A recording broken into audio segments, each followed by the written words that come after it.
And welcome back to another Sunday night hangout. Hope everyone's well. Let me just get a look at the comments here. Matt, nice one, Matt. And Granny, don't worry about it, Granny.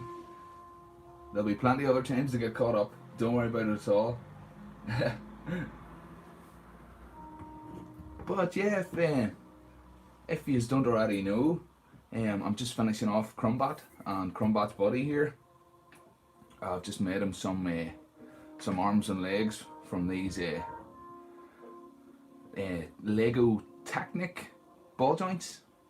I think I get that wrong every time, but I'm sure somebody will keep me right. But yeah, Lego Technic ball joints that I got on eBay. So yeah, that's what I used to make those up, and I just bulked them out. Just bulked them out a wee bit using Milliput. So yeah, that's what I've been basically doing in the streams all week, really.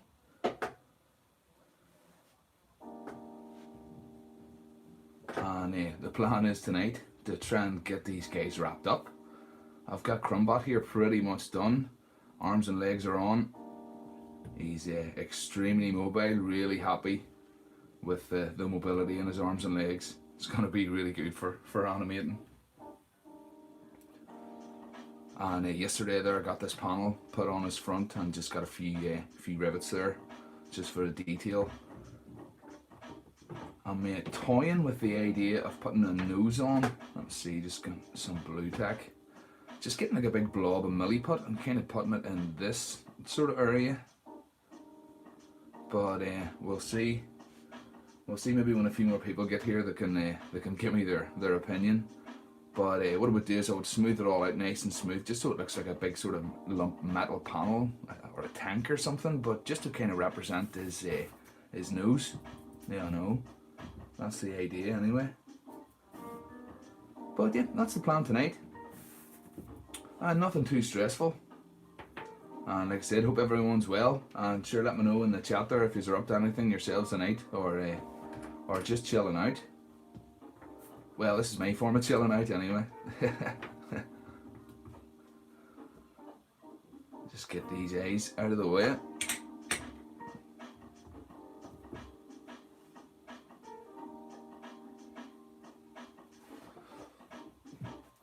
Let's see, sorry, I'm just checking the chat here, just in case I missed anything. But yeah, and then I got the legs onto this guy, got the nice and molded there with the Milliput, using more Milliput. Just reinforced it a wee bit with some glue, just to make sure, because they're going to be handled a lot. I want them to be nice and sturdy. So still need to get a few panels and stuff on this guy's legs, just so it looks a bit more like these. I mean, normally with the bats, what you'll be doing is putting loads of grade beads on, some pipes and wires, and maybe some more details on the arms. But because these are stop motion bats and they're going to be handled quite a bit, I want to try and keep the details just to a minimum, just so stuff doesn't start falling off all over the place. Yeah, I know. Aaron, what about you, Aaron? Nice one. Good to see you here, man. But yeah, so that's the plan anyway. I'll just get Crumbat up to one side there and see. I'm not sure. I think these legs are maybe a bit too long. I still need to get him some feet built. So I've got the Lego here to one side. And I think just to make them a bit different, you can see the Crumbat's feet here. They're obviously Lego pieces. Let's see, just so you can see that. And I've just put them together in sort of a foot orientation. But for his buddy, just because his legs are a wee bit beefier, I think I might just change that up a wee bit and just put a bigger heel on the back there. Yeah, I know, so I still need to get all these cut off. I'll use my snips to cut all those Lego pieces off, all the Lego nubs, and I'll get my plastic card again and just cover those over. Just the same way I did with these guys' feet. Yeah, I know, so I still have to do that. And then his eyes, the plan for Crumb's eyes, I'll get my Milliput out again and just making some eyelids for these. Just I'm thinking maybe making them look a wee bit organic instead of robotic, because I mean that iris and stuff and those beads will look quite robotic. But if I make kind of a, yeah, I know he doesn't have any eyelids, but it'll be easier for me to put the magnets in if I put a wee bit of milli put in behind those there. So yeah, a wee bit of a artistic liberty it's just to make things a bit easier. But yeah, I think he's turned out really well. I am really happy with him. Yeah, especially with the amount of articulation there. Yeah, I know. Oop. But yeah, let's see if we can get started here. And yeah, like I was saying, the connection here from the foot to the, just take it out. The sort of ankle connection there. I think I want to make that a bit shorter. I think that's a bit too long. Yeah, I know. I think that would be better up around here somewhere. So yeah, I think I'll cut that down. Just cut that down with my knife, just to make it a bit smaller. I was sort of going on the same sort of look as this guy, but you can see he's just got wee dumpy legs. But these just turned out way too long. I think anyway. I think just a bit too long. Yeah, I know they'll be kind of in the. Let me see. In that sort of orientation, I would think. Yeah.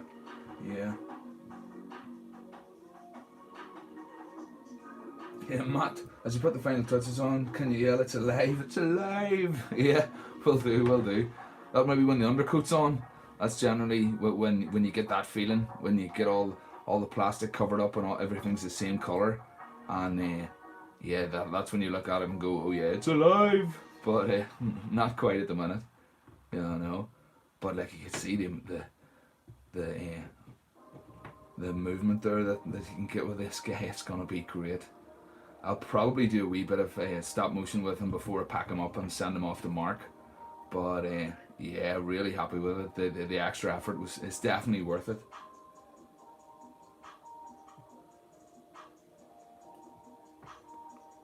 Yeah, but I'll leave him up there for now and do a bit more on this guy. I was thinking about putting a panel on the front there as well. Yeah, I know, and then I've got a selection here of different sized plastic tubes. And I'm thinking of cutting a larger one and putting a smaller one inside it, just to get a bit of a telescopic look for his sort of eyepiece there. Yeah, I know, so I've got those sitting to one side. I'll maybe cut those down later. But yeah, that's going to make it good. I'll just cut a wee section of each, just a wee small section about that length, and then a wee section of this, and just slide one inside the other. Yeah, I know. So yeah, that's the plan. And luckily, those tubes always seem to fit inside one another. You know, they all seem to be standard sizes. So that's how I sort of took advantage of that with my glue applicator. You know, you can see that one, this tube that I'm using would fit perfectly inside that. You can step them down telescopically really well. You know.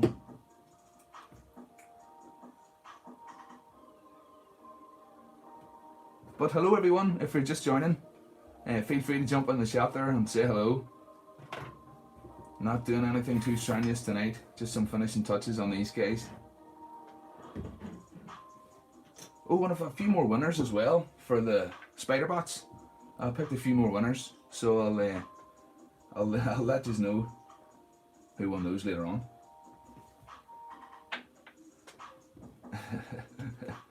So let's see, maybe feet first. Get this sketch out of the way. We answer, hello. Hello, what about you? Nice one. Up to anything tonight? So yeah, as I was saying, for this, for these feet, the design for the last guy's feet, for Crumb's feet, was just a smaller piece on the back, and one of these on the front. So I'm swapping this back piece up just for a slightly larger one. It'll just give him a wider stance. So I can get rid of those. Something like that. And then I'll come back with my plastic card and just cover those up. Put some rivets on, and just to make it look a bit less like Lego. You know. So yeah, I can get all the tops cut off these Lego pieces. Don't need any of these. And these will just fly off in random directions around the room. But I've got my glasses on, so all good.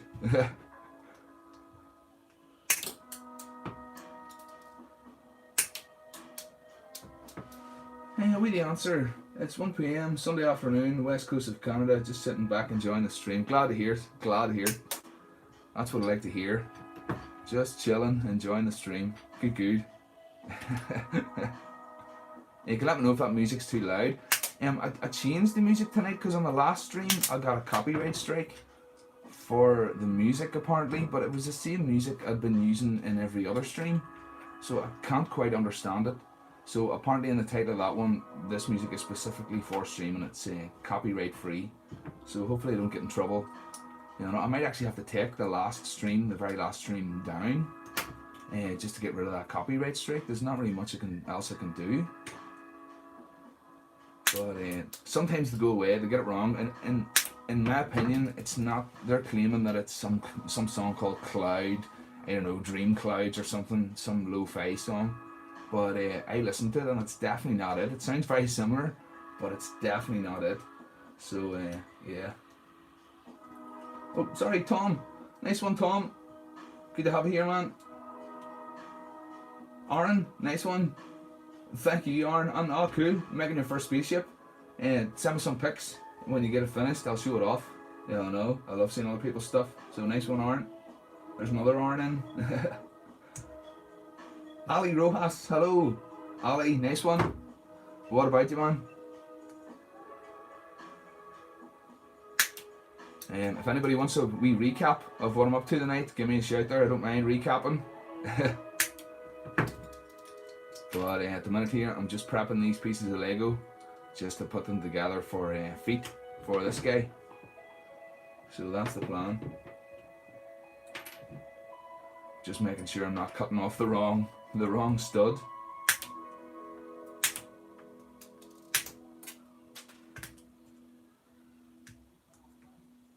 And this is cheap Lego, so don't be worrying. This isn't expensive stuff. Brick, nice one. My mod's here. Happy days.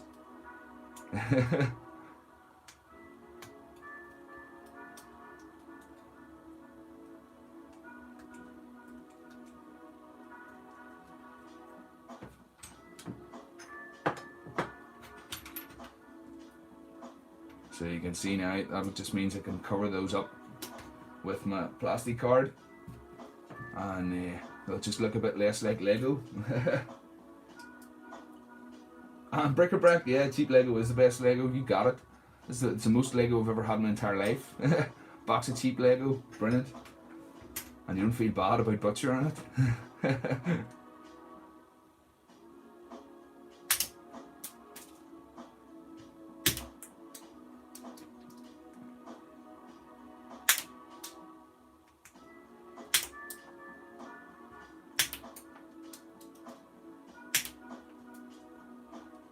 But yeah, copyright strike on the last one. I'm not a fan of having copyright strikes on any of my videos. That's why I sort of went to the effort of making my own track. But yeah, I'll maybe leave the stream up another few days and then just take it down. Ted, nice one, Ted. What about you, man?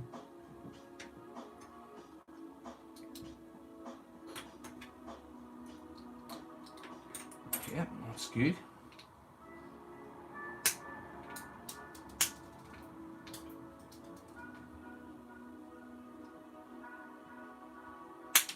Oh, don't know why. These rubber handles are quite slippy. I might have to make some sort of grip for them. They're getting away from me.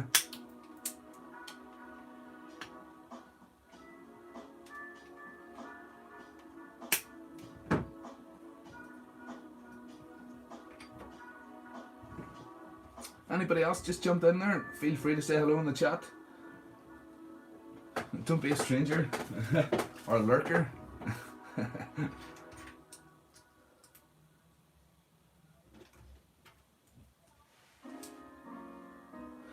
Yeah, Aaron, I know. And Aaron, did that copyright strike in your video ever come down? I remember you talking about that, getting a copyright strike on the music that you made.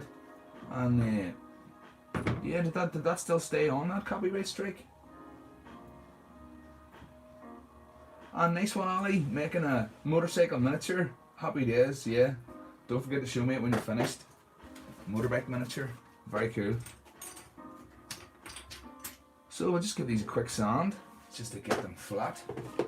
I could use my rough 40 grit sandpaper because I'll be covering them up anyway. It doesn't matter if they're all scratched.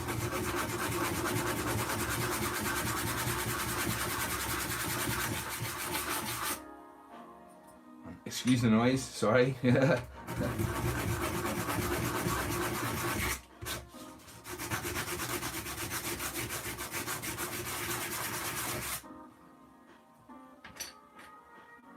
But yeah, didn't get up to much myself today. Just a quiet enough Sunday. Suits me.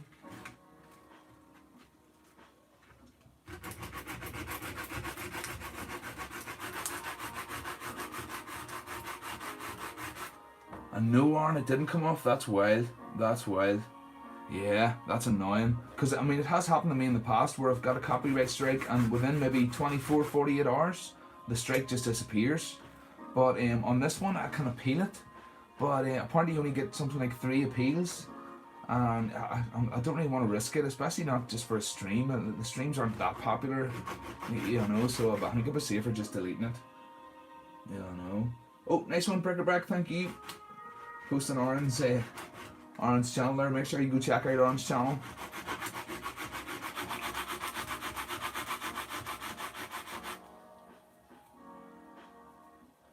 Oh, nice one, Brickerback. No problem. No problem.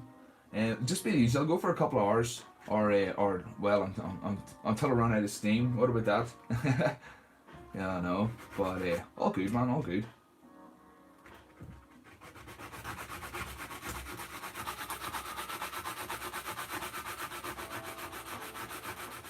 Ali, yes, I will. I will.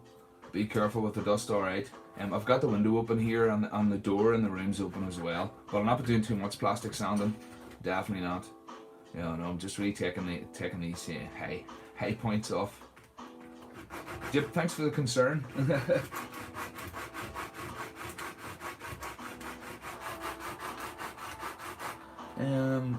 Ted was saying, Aaron, if you publish some music on YouTube, you can call that music yours. It also means that there's proof of it. Yeah.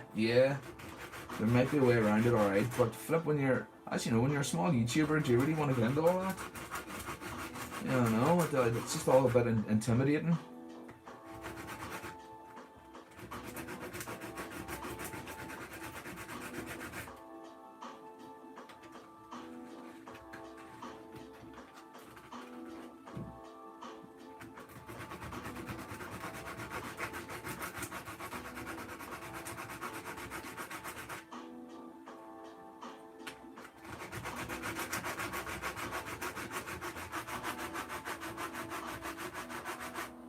Yeah, Brick-a-Brack, I know. Hell of a job, alright. Having to become your own musician just to release YouTube videos. Lucky enough, I played in a band for about 10 years, so a wee bit of music experience. But it was Caustic I used, Caustic 3 you call it, to make my own track. And I just made one 10-minute track, for, you know, big long intro, big long middle, big long outro. And I thought, yeah, that'll do for most videos. I'm sure I can double it up if I'm doing a 20-minute video. But for a stream, that's not really possible. So I just searched YouTube for stream music, and that title says that it's copyright free, and it's a 3-hour long video with no breaks, which is the main thing. Because that's another thing. I don't know if I've got an ad playing in the background. I don't know. I might get a strike for that. Who knows?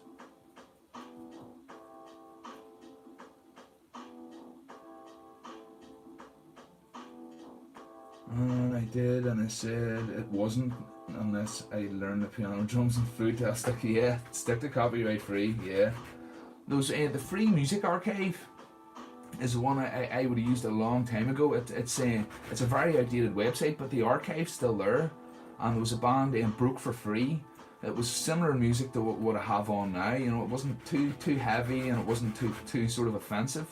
So broke for free on the free music archive is definitely worth looking up. A lot of my older videos with Ruby the Pup and stuff, I reused their music and just made sure to put their name in the description.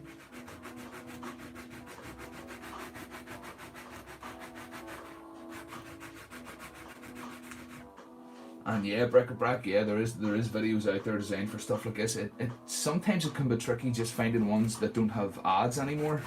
But then I suppose if you pay for YouTube Premium, that would work. That would be cheaper than registering to some music site, you know. But yeah. And Ted, anyone who play musical instruments, bad for me and never been able to play anything. Yeah, flip. It's just that having the time to sit down 3 or 4 times a week and grind it out. It's the theory is the hardest part. You get to a certain point where you think you're not getting any better, and you just gotta stick to the basics. You know, basic skills, basic techniques, and just getting it all down. You know. But yeah, I played bass, and some ukulele. Played ukulele for a while too.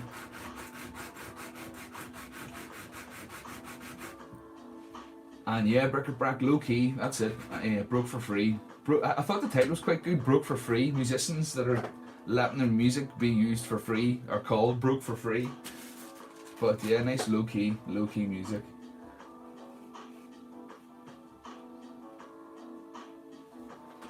I'm not saying the guitar to blow. Ben, how's it going, Ben from Belgium? Nice one. Thanks for jumping in.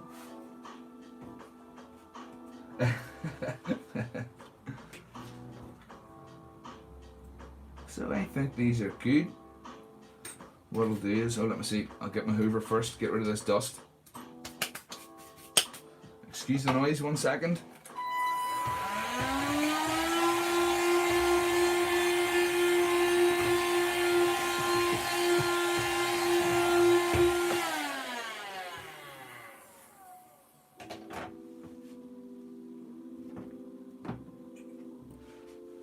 Bric-a-brac. Oh, nice one. You do play the drums. Well, even if you play the drums a wee bit on one of those music apps you get on your phone, you could knock out a simple track, just a simple loop would do. You know. And Tom, yeah, predictive text. Don't worry, I think we're all a victim to that predictive text, especially in the chat. I wouldn't worry about it. We all know what you mean.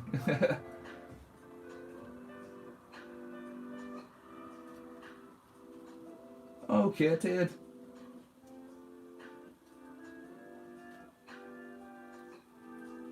Yeah, it just takes you a bit longer. Okay. Well, that's it. A synth pad, Ted, might be an idea. Have you ever seen those? A synth pad? Just maybe a pad with 12 buttons on it that you program, one for drums, one for keyboards, and you can just make them come in and out as you please. I've always wanted to try one of those. Mostly hand drums. Oh, nice one. Have a hembe. Is that how you pronounce that? A hembe? And a few other little ones. Nice one, yeah. Aaron, back to work, Aaron. No problem. I'll catch you later, man. Thanks for jumping in. Let's see.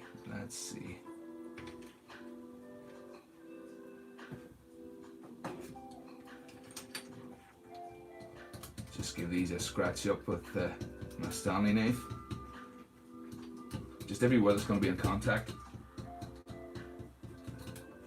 Just as it looks without the D. Okay. A djembe. Nice one. I had a hand pan for a while, or a hang, if you're familiar with one of those. I had fun with one of those for a wee while. But it was actually my dad's. He let me use it for a wee while, and he ended up giving it to a special needs school. That's what he wasn't fussed on it. But yeah, my dad's a drummer. He was a drummer in the band I played in. It was me on bass, my dad on the drums, and my uncle on lead guitar and lead singer, and then a friend D on guitar, and he played lead as well. Pretty much with 2 lead guitarists, my uncle and D. And yeah, it was great. It was great. We didn't make much money out or anything, but it was certainly great fun.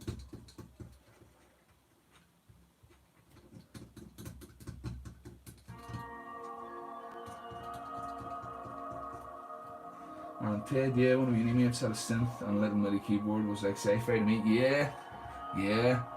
Like I said, I've just seen those guys on YouTube using the pads, the synth pads, and they seem good fun and fairly straightforward. I wouldn't say it'd be easy, but it seems straightforward enough. Tom, what's the longest word you can play on an instrument? I don't know, Tom. Is that a joke? I don't know, Tom. What is the longest word you can play on an instrument?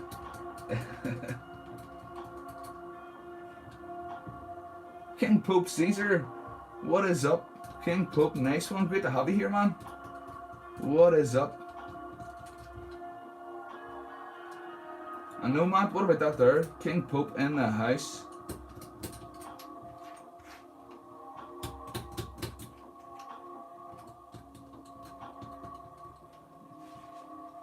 Tom, cabbage. Nice one. Cabbage. There you go. So the longest word you can spell on an instrument is cabbage.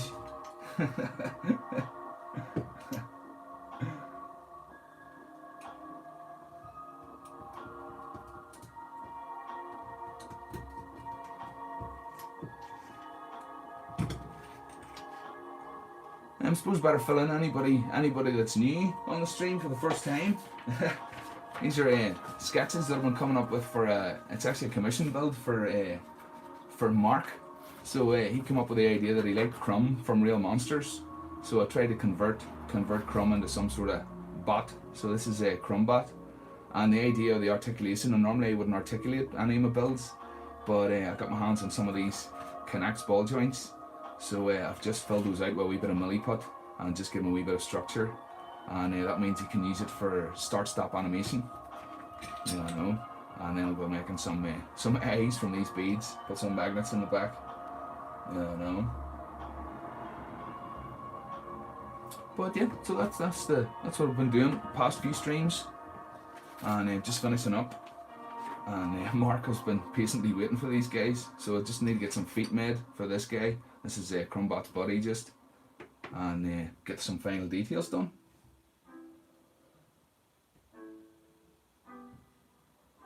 Crispy chicken, what about you, crispy chicken? What's up? Thanks, Ali. Thank you. Ted, do you know if Mark's made any stop motion? No, Ted, not yet. He hasn't made any yet. No, it's just no, not yet. But it's in the pipeline, definitely. You know. So I'll keep you posted once something comes up. So let me see. I get my glue on my baking powder. The old baking powder there.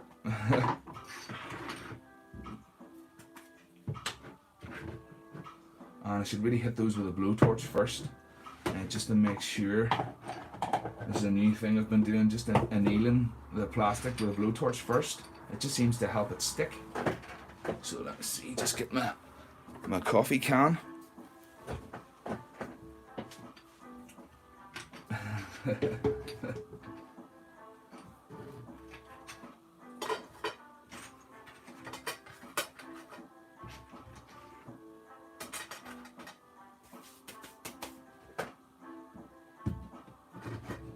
So yeah, and the plan will be after this, when I get these guys finished on the stream, I'll make a full tutorial video, and then I can upload a video. It's been a wee while from I've uploaded, so I'll need to get a wee tutorial uploaded.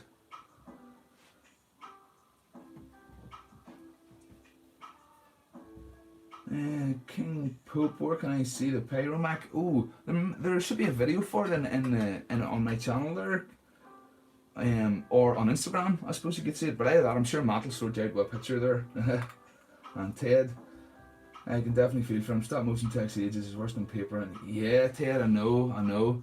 I've only tried it just the once, but yeah, it does take a lot of patience, you know. But it's worth it. Sometimes if you get it right, the results can be worth it, and especially with these guys, I think this guy's going to be so fluid. His motion's just going to be so nice. Whereas the last guy was made from the aluminium wire, you know, the armature wire, and it just bulked that out. So you know, when you're kind of bending it, you have to fight with it a wee bit, and yeah. So yeah, I think the motion out of this guy should be quite good. Crispy chicken prefers sausage powder.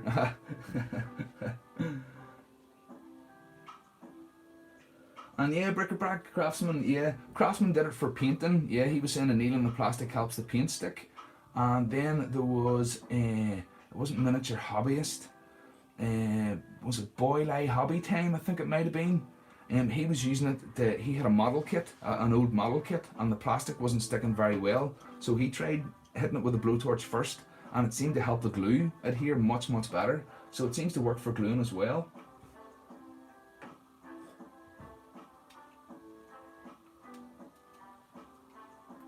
Thanks, guys. Oh yeah, and nice one, Bric-a-Brac. That's King Poke Caesar's channel. If you're into knives and stuff and cool Macs and all sorts, he has such cool collections of stuff. Yeah, so worth checking out. And thanks, Ali. Yes, it was Boyle A that was using it for gluing. So sorry, let me see him. I'm getting lost in the chat here. Just give these a quick lick, and it really is just a quick lick with a flame. You can kind of see that. Well, you might not see on the camera, but I can see the kind of hue on them changes. They go from like a glossy shine to more of a matte shine, and yeah, it seems to help anyway. Yeah, it might not help on all plastics, but I'm just trying to get into the habit of it. Especially, like I said, for these builds that are going to be handled a lot, they need to be good and sturdy. I don't want anything falling off if it's being animated, you know. So I just want everything to be ensure that it's well stuck together.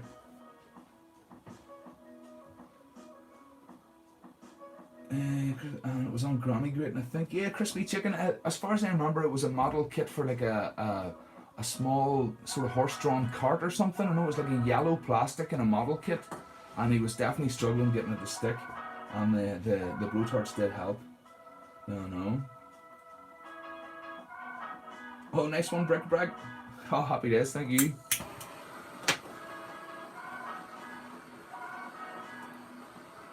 You might have seen it a bit better on these ones here. Just the hue on them just slightly changed there. But yeah.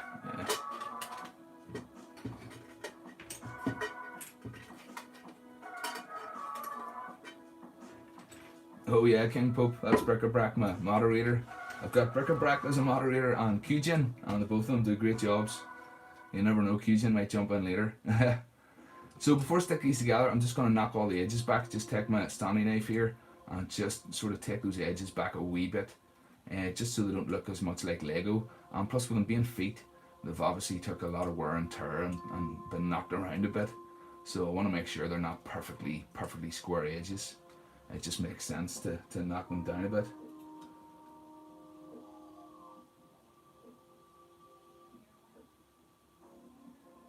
Nice one, Bric-a-Brac. Happy days.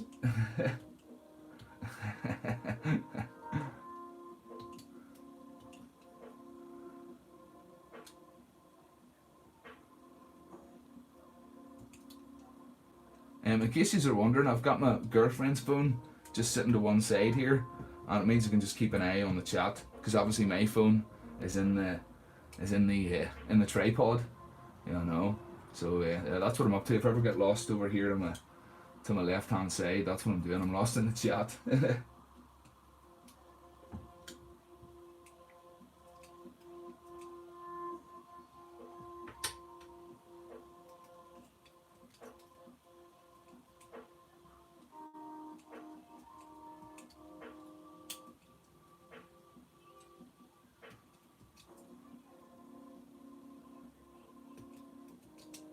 I was just talking about knives. When I did my wood carving, when I first started wood carving, this was the knife I started with. Just a regular Stanley knife. I just really liked the fit of it. You know, normally Stanley knives aren't really that comfortable, and I just knew with a carving knife it needed to be comfortable in the hand, so this is just perfect. It used to have a pocket clip on it, but just to make it more comfortable I took the pocket clip off. But yeah, for wood carving, even when I started carving it was soap initially, but yeah, this was my weapon of choice.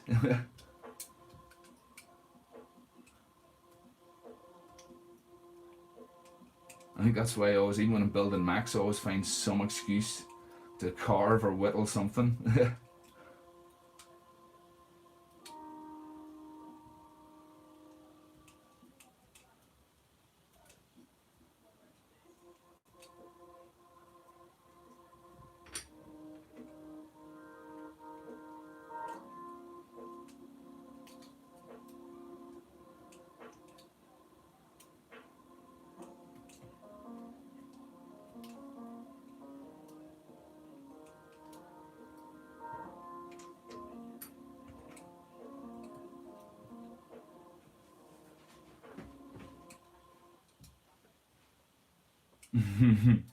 That's it. Whatever works, works.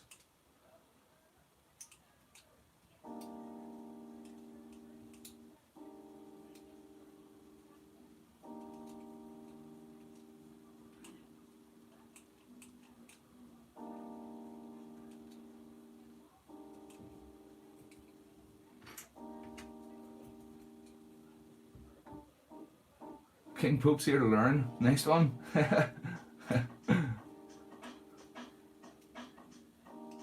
Well, you never know. You might take away something. I wouldn't say there's that much that hasn't already been done. It's all been done before, really, hasn't it?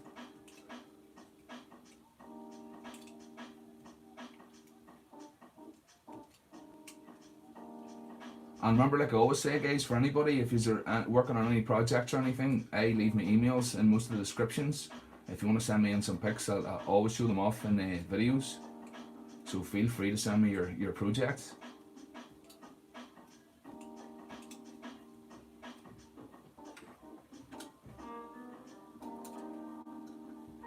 And yes, Matt, it is an extremely comfy standing knife. There's not a thing I would change about it. Not a thing. There's no hot spots on it. There's just a perfect standing knife. Especially for pull cuts. I don't know if you're familiar, but when you're carving, you can probably see, there's not really any marks on the thumb there, but I'm doing a lot of pull cuts where you're pulling the knife towards your thumb, but the knife isn't just quite coming into contact with your thumb. See, that's the kind of cut that I'm doing there. So you need to do that type of cut. You do need a good sort of comfortable knife. So yeah.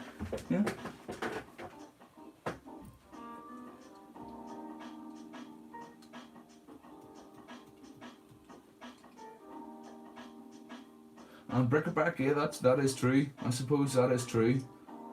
No matter how experienced you are, you can always learn something. Yeah. And you find as well, I suppose, that you can be doing a lot of things wrong, or there's easier ways of doing things that you've maybe been doing one way for years. That's what I find most about watching other people. You think, Philip, I've been doing whatever technique for years, and just seeing one guy doing it differently, or taking a different approach to it, and the light bulb just goes off, and you think, flip me. But yeah, it's always worth watching other people.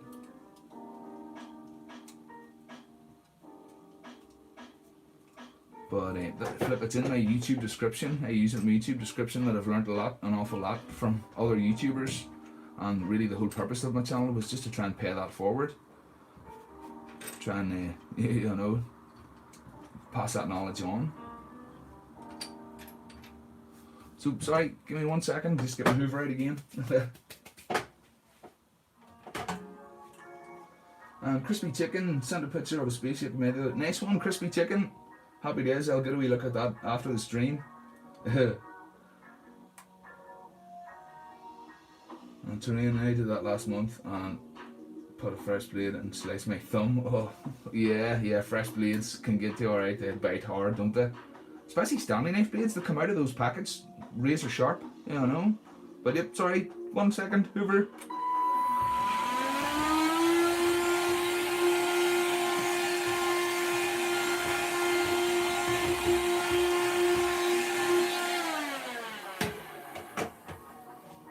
Sorry about that. Yeah, every time. Yeah.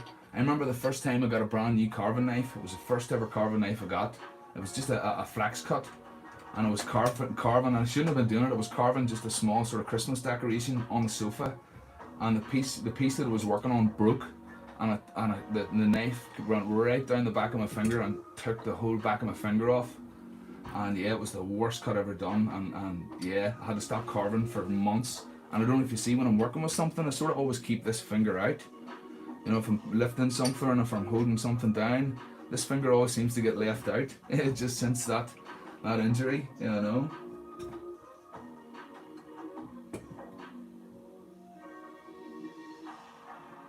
And yes, on good, it always is a good idea keeping a fresh blade and a dull blade. Not a bad idea.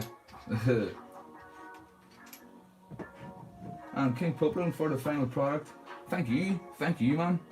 We're not far off primer now. Funny, I was just saying that when it comes to these, the primer really does bring it all together. That's the point where you look at it and think, yes, that's I've done good, you know. But at this stage, sometimes it can be hard to see with all the different colours and the different textures, and some parts are shiny, some are dull. Yeah, the primer really does bring it all together. So I can get these feet glued together.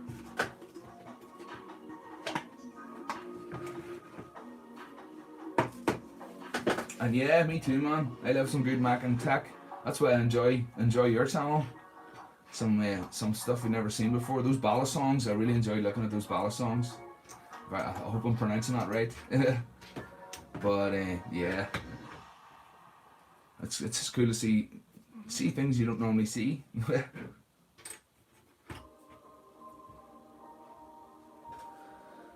One time I remember hospitalised myself when I was trying to score a carved piece of hard translucent ABS. I slipped and oh man, yeah. No, I hate injuring myself. It's not nice, but sometimes it comes with the territory when you're using blades and stuff. And working with wood, when I used to do a lot of wood carving, you always had small nicks and cuts, and just yeah. That's why the scratch building's a wee bit safer.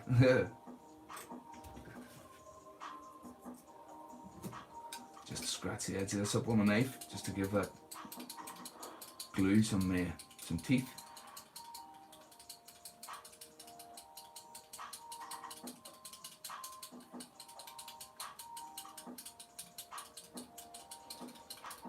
Past midnight at the weekend here, yeah, I can relate to that, because when I cut my finger, it was after midnight, and nobody likes going to the hospital, but we know when you're going after midnight at the weekend, you're in for a treat.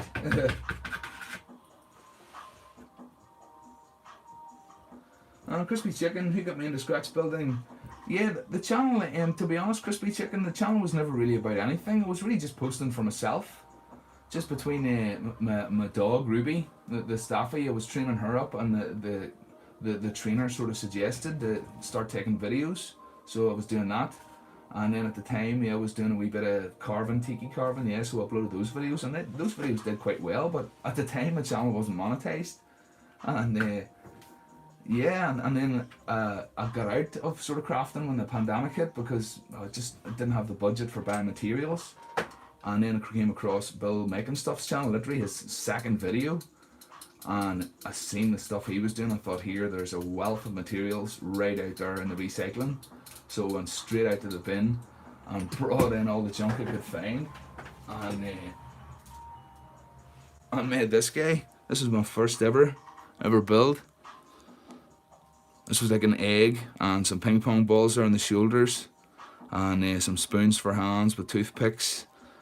Some spray bottle parts there, and and once I built him, I thought, I'm never buying crafting materials again. I used to spend my money on polymer clay and basswood for carving. Oops, sorry. And all sorts of things. And no, scratch building's definitely the way to go. And yesterday, that was the worst craft injury I've ever given myself. Yeah, I was out of action for a long time.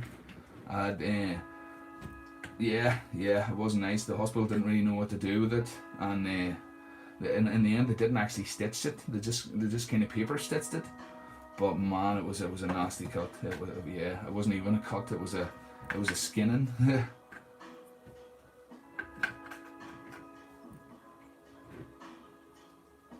Bric-a-brac. This is good for us, big for now. There's usually something. Alright, okay. Alright.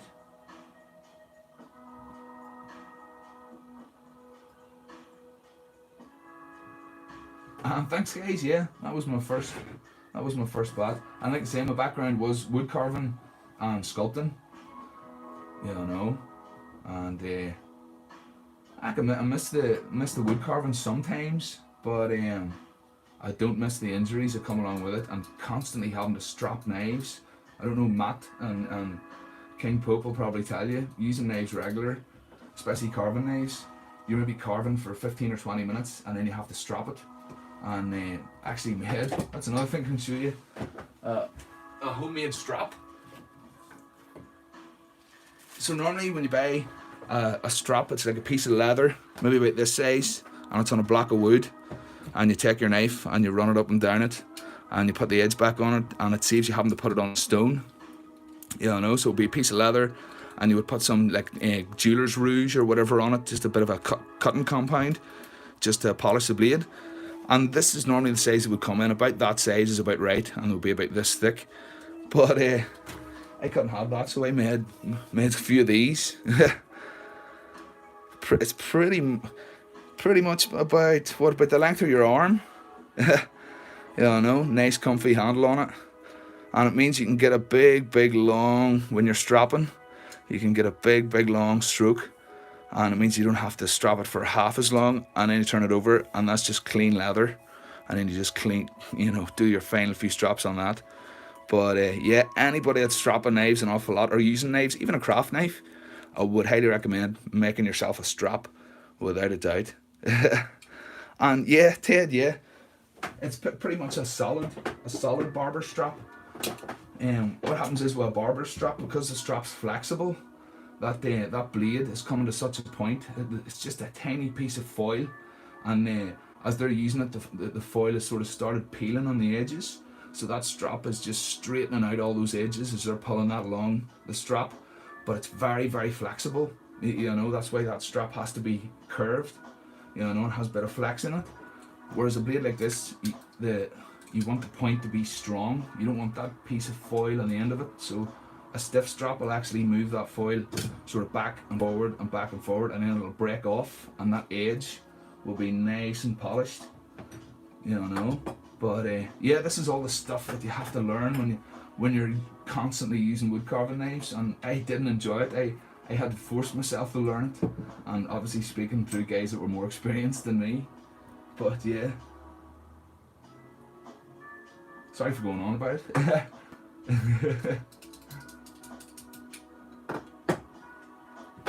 And Tom, yeah, that's what I based it on. Yeah, a gladiator's sword. That's exactly what I based it on.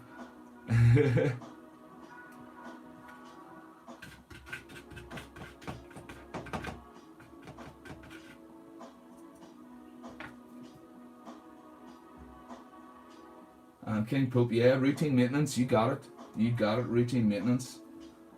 And to me that was a mistake. At the start, I always assumed routine maintenance on a knife was sharpening it on a stone. If you know what I'm saying, when a blade got dull, it meant you had to put it on a sharpening stone and work it down the grades and put that edge back on it. But generally, if you keep a knife, well, I don't need to tell you, man, I don't need to tell you, but for everyone else, if you keep a knife maintained, you generally don't have to put it on a stone unless you take a nick out of the blade or severely damage that cutting edge. So if you're using a knife regular, if you strap it regularly and keep maintaining that edge, you don't never need to put it anywhere near a stone. So crispy chicken, anytime I've tried to sharpen a knife, it feels more dull. Yeah, I would guess that you're probably sharpening that knife on a stone, and it more than likely doesn't need to be sharpened on a stone. And without experience, sharpening on a stone is really hard. You've got to hold that angle, unless you're using it in a jig, unless that blade's being held in a jig, holding it at a specific angle. You're gonna pull that along that stone at the same angle every time. So whereas a strap will be a bit more forgiving, and you're really just polishing the edge.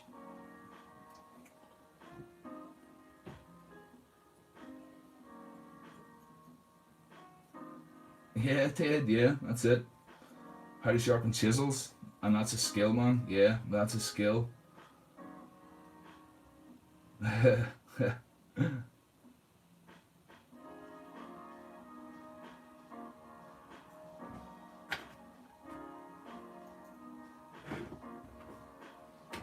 So, let's see.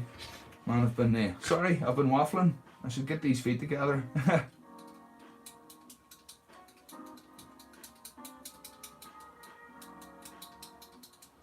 But I'm really hoping that I'm not far off being able to get my computer, and I should be able to get these streams severely improved. Really looking forward to that. And my videos too. If you follow me, you'll probably know I've been avoiding making videos for a while just because it's a real pain editing on my phone. And so these streams are sort of way I can still upload, but at the same time I'm not having to go through footage to have to edit loads of stuff out, and yeah. But fingers crossed, in the next few weeks I should have enough cash to buy myself my first computer. So looking forward to that.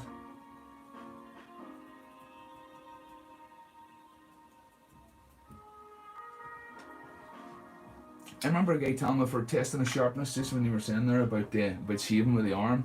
I remember a guy telling me that if you put the blade on the back of your nail, just rest it on the back of your nail. If you can drag it across your nail without that blade biting, then it's not quite sharp enough, or it's not at its sharpest. Whereas if you put that on the back of your nail and it grips, you know, the Stanley knife isn't really doing it. I can slide it a wee bit, you can see. But if you put it on the back of your nail and that blade grips into the back of your nail, then you know that it's razor sharp. And it says I never like sort of testing it by pulling my finger across it like that, because you can get sort of a false reading, you know. And I know sort of experts can tell just by kind of touching a blade with the tip of their finger if it's sharp enough. But I really did start relying on the nail test, just setting it on the back of your nail and just trying to drag it along your nail. And if the knife bites, like I said, it's sharp enough. And this is biting a wee bit. This is a fresh blade, and it is still biting my nail a wee bit. It's not exactly easy to drag.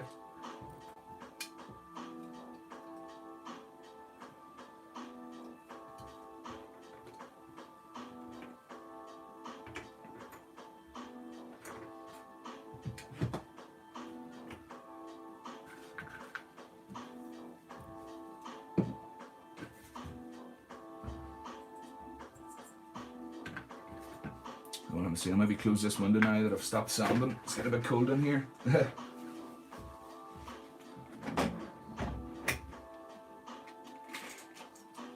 we go. You can really feel winter's coming in now. It's starting to get really cold. Apparently we're due some snow soon here in Northern Ireland. Some frost and snow.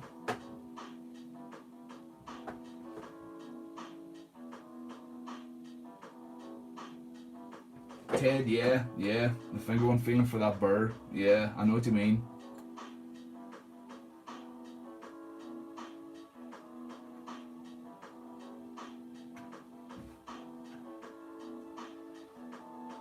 No, like I say, I'm glad I don't have to bother with all that anymore, because it does get very tedious.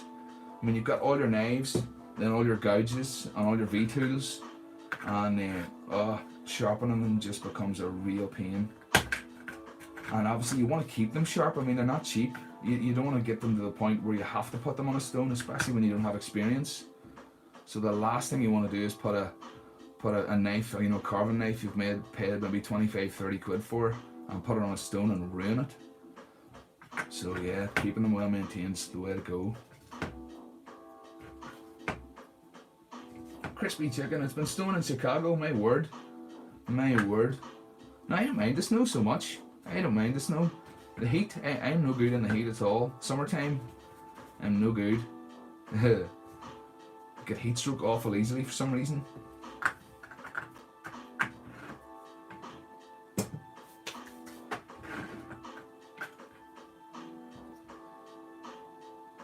So that's his feet pretty much done. Like I was saying, I just need to come back with my plastic card and make some panels, just to tidy all that up a wee bit and make it look a bit more or less like Lego. But yeah, I'll maybe get some glue in the spaces that I can get it, just to try and reinforce it a wee bit, the likes of in here.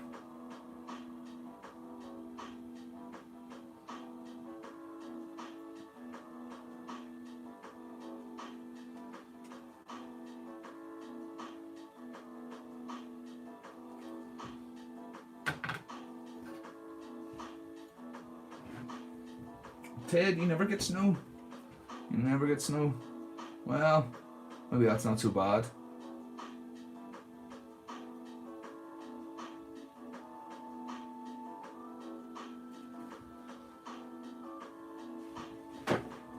And bric-a-brac, yeah, useless in the summer. Totally agree.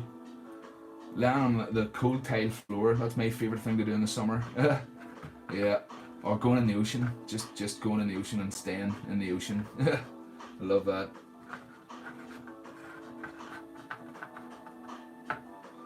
Yeah, Ted, Isle of Wight gets snow like every 5 years, seriously?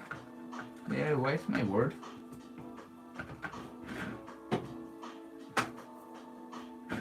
No, we get snow more often than that.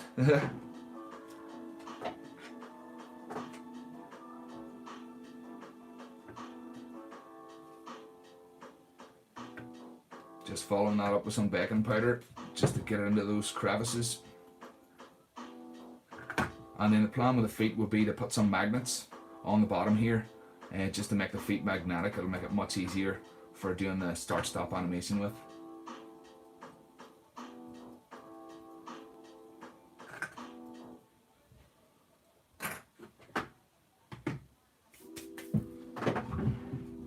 Just get my paintbrush.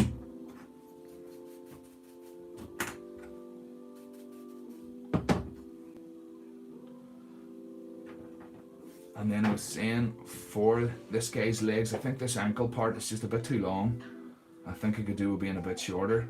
So I'll maybe try to get that down a wee bit. Let me see. Just pop that off.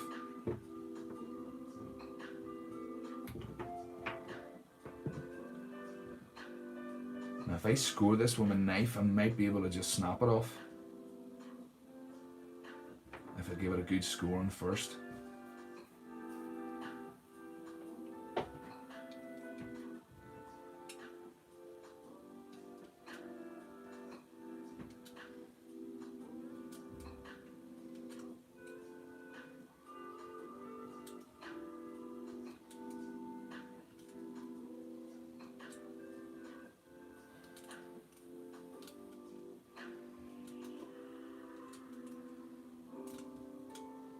Just really putting some notches around the edges here just to make it easy to break. It should snap okay if I do it with my pliers.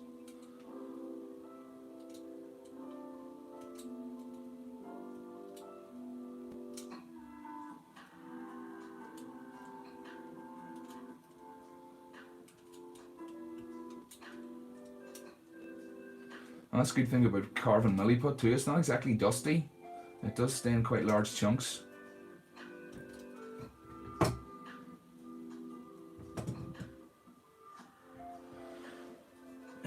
Oh, sorry, missing the chat there. Could drown it. Yeah, bric-a-brac could drown it, but it'll be very messy. I want to try and keep it clean. Yeah, I know, but yeah, yeah. Too much effort. Yeah, I suppose I could use the cutting tool on the Dremel. Well, let me see. No, maybe not as easy as I thought. This stuff is rock solid. Let's see. You know, because I'd like to kind of keep the shape that I've got there.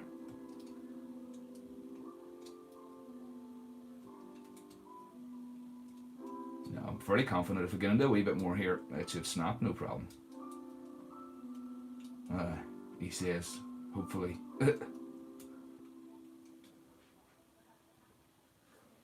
Hammers, aye, use the hammer, why not? So we'll hold our breath while I score the milliput, aye. Don't worry, I'm being very careful.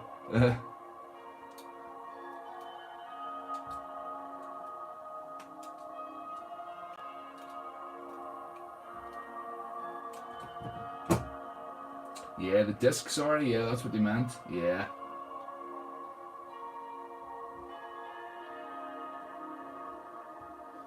Drill some small holes to weaken it. Yeah, I could do that too. We'll see though. See if I get my scrap bit of wood. Now that I've got that notch in it, right? I can keep my fingers out of the way, push my knife in there, and just shave that off. Something like that. Boom. No. So, yeah, we can stay apart tool free for now. But this blade's nice and sharp. So, it's cutting it like cheese.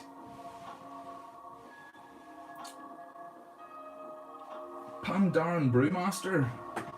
Thank you, appreciate it. And I'm from Northern Ireland. Where are you from yourself? And iron pliers, yeah, pliers. Well, you can see already, we've got nearly there, to be honest. Nearly there.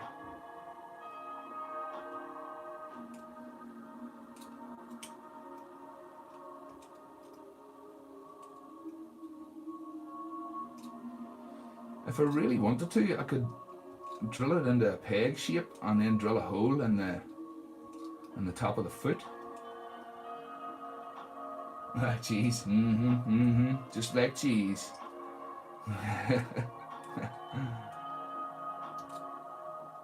And see what I mean? Any excuse to be whittling. Any excuse to be whittling something. That's what I'll be doing in my later years. Sitting on the porch, whittling a stick.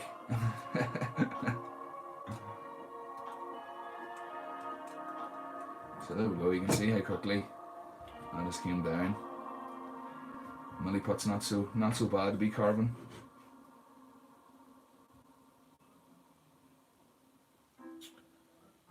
And Darren, you're from Norway?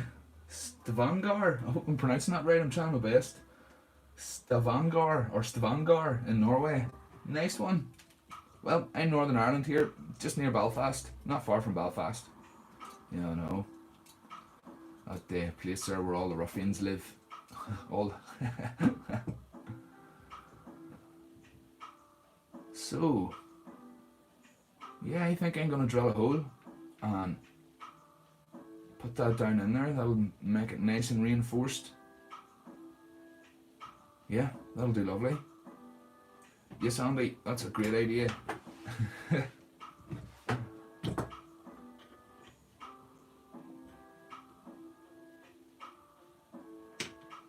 need to just shape this up a wee bit first.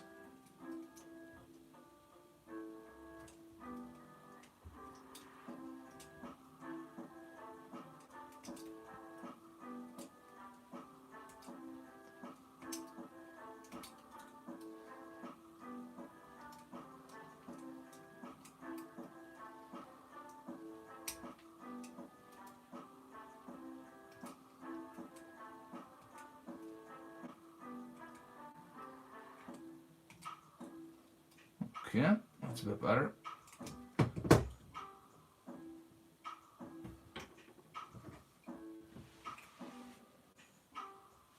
Cool name, better than Birkenhead. Yeah, Tom. Don't be talking. I'm from Lurgan. That's the town I'm in. Lurgan. That's so. Yeah. Place names around here don't have much interest, but yeah. Stavanger sounds good. Yeah, or Stavan. I don't know. Sorry, I can't pronounce it. Somebody will have to spell it out for me.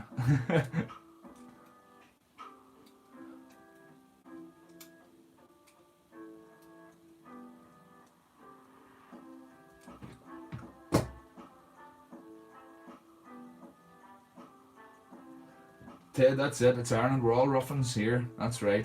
We're all ruffins here and mad for the crack, aren't we? Like.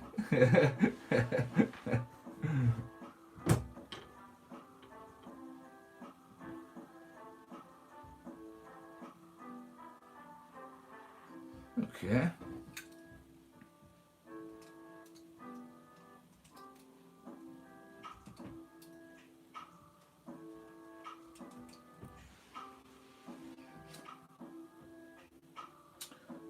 There's a place in Ireland called Dingle. I think it's in the south, yeah. I think there's a place in the south called Dingle, yeah. I think you're right. I think actually Father Ted, if anyone are aware of the series, Father Ted. I think it was maybe referred to in that series. Lurkin or ooh, you nearly got right with the second one. If you take the H out of that second one, Lurgen, Lurgan. That's us. Lurgan. Not famous for very much. Well, we have a castle, we have Brownlow Castle, and we're famous for a dog called Master McGrath. We'll have a festival and all for a dog. He was a greyhound.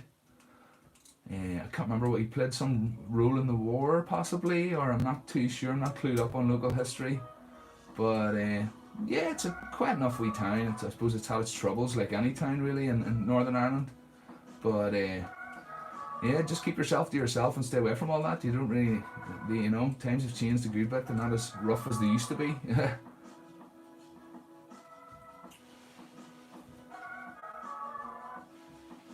And yeah, Dingle in the south, alright, nice one. And yes, nice one, Ted. Heard of Father Ted. Good show. Father Ted. And bric-a-brac, apparently it's Stavanger. Okay, nice one.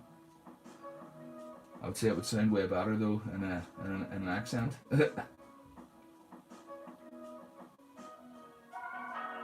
Nice one.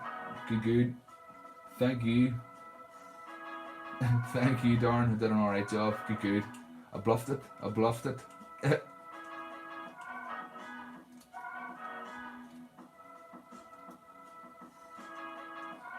Yeah, no, I'm not. Second names, always nervous pronouncing second names. That's another thing if you don't notice when I'm thanking my patrons. I tend not to say their second names, just say their first name because I always worry about getting it wrong. There's nothing worse than somebody saying your second name wrong.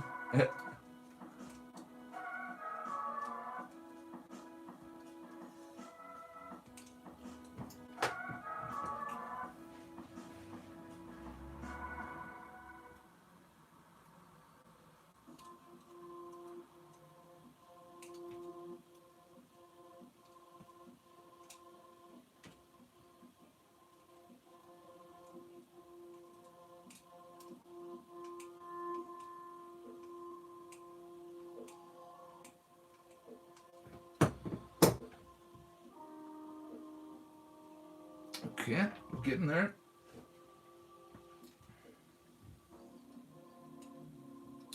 Alright, 20 people in the chat. Nice one. Obviously, anybody new here hasn't said hello, don't be shy. Feel free to jump into the chat. We're all a friendly bunch. And if anybody wants a recap of what I'm up to, always more than happy to do it. Just give me a wee shout there. Other than that, just a pretty chilled Sunday night stream. Just getting these bots together.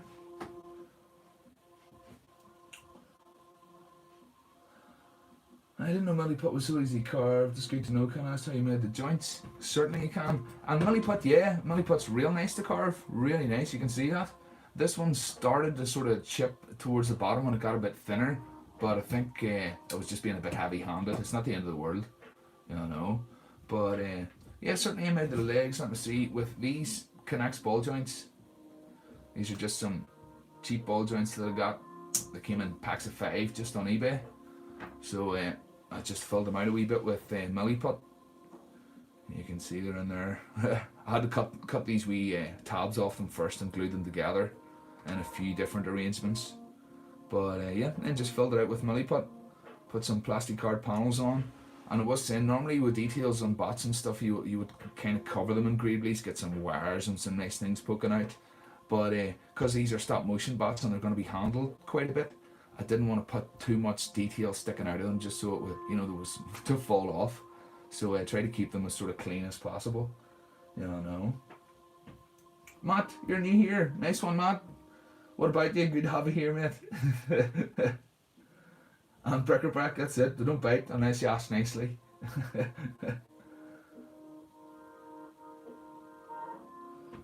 And Aaron, no, I haven't seen Silver here yet. No, I haven't seen Silver here yet. You never know. Might jump in later on. Grew up thinking, mate. Oh, Tom. And King Pope, thank you. Oh yeah, that's my new Stanley blade. That's helping. Yeah, I know. But yeah, fully cured Milliput it is. It's strong, but it's still quite easy to carve, especially as long as you've got a sharp blade. I mean, and I could, if I was very careful, I could go around and smooth all that out and just take out off all those facets. But I don't really mind, just because that's all going to be glued sort of beneath sight anyway. I'll be drilling out a hole in the feet there and just sticking this in it. So I don't need to worry too much about how they look. But no, certainly it's easy to carve, no problem at all. And this has been cured now for days. It's not like it's just fresh Milliput. So yeah, you can see the tiny slithers there. No problem at all. And it's very easy to carve. So that's those sorted. Let's see, just get that out of the way.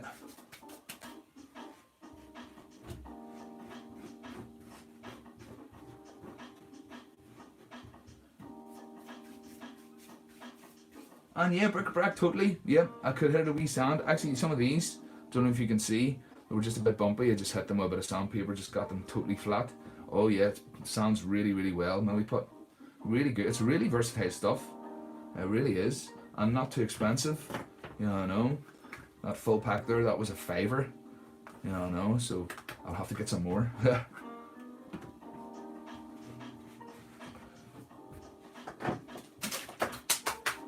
Alrighty, just get a wee sip of water.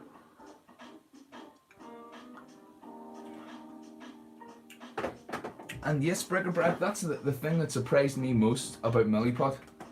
The fact that right here on the pack it says, will set underwater, heat resisting, 130 degrees C. But yet for blending Milliput, for getting all this nice and smooth and getting rid of all your fingerprints, you just take a wee dab of water and just smooth it all out, and it just goes like clay. You know, what, like a sludgy kind of slip.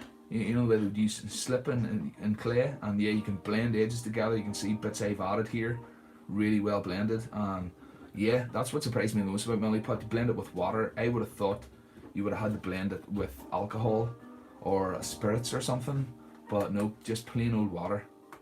Yeah, great product.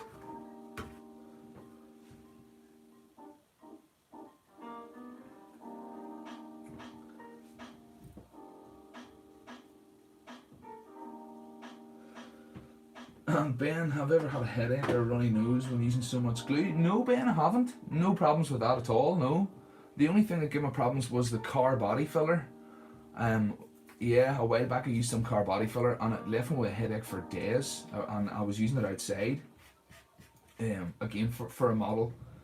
But so far that's the only thing that has given me headaches. Obviously when I'm primering or anything I use mask, or if I was doing any heavy sanding I would use a mask too, obviously. But no, never suffered any kind of problems I got there. I mean, this CA glue, it doesn't really react or anything. There's not much of a smell off it that I can tell. You know.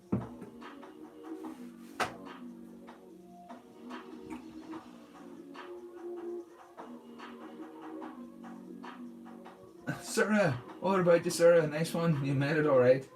Great to see you here. We're just trying to get these guys finished up. So, let's see if I can get these on here. Get his ankles back on.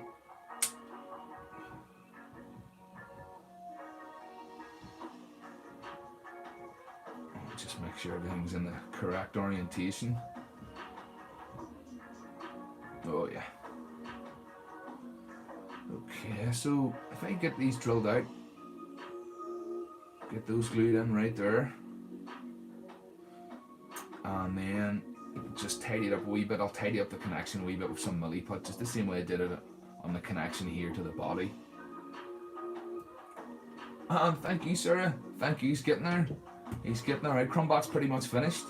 That's what I was considering, the idea of a nose. I was hoping Mark was going to get here, maybe get some feedback, but you can see Crumbot has this big old snout, so he does. And on the bot, the sketch, I kind of represented it just with this.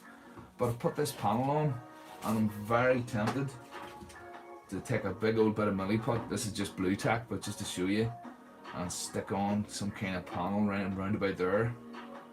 So that's what I'm thinking about anyway. And then I'll smooth it all off and kind of put rivets on it, just make it look like a riveted panel.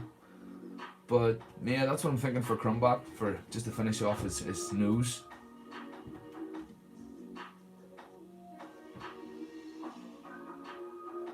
Now, just when you're talking about glue though, I would notice that this cheaper stuff, this 151 glue, if I add the baking powder, that there is a bit of a smell that comes off it.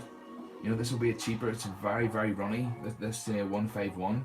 And I do notice that when you're using that, and I add, sprinkle it with some baking powder, it does kick up a bit of a smell, you know. Whereas this stuff, not at all. I haven't noticed any smell at all or fumes coming off this, you know. And yeah, sorry, I think he needs a nose. Alright, I think so. Give him a bit of a nose, why not? So I'll get this drilled out. Get these feet drilled out. Let's see, my drill is over here.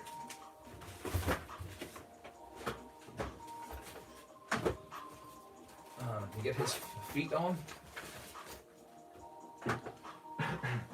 Excuse me.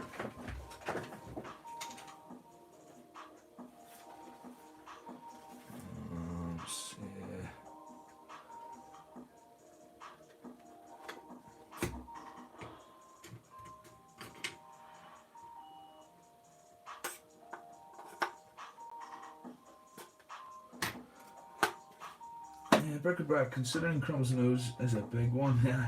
How about a crest type thing, a bit like a cap? Yeah, I know what you mean, alright. Yeah.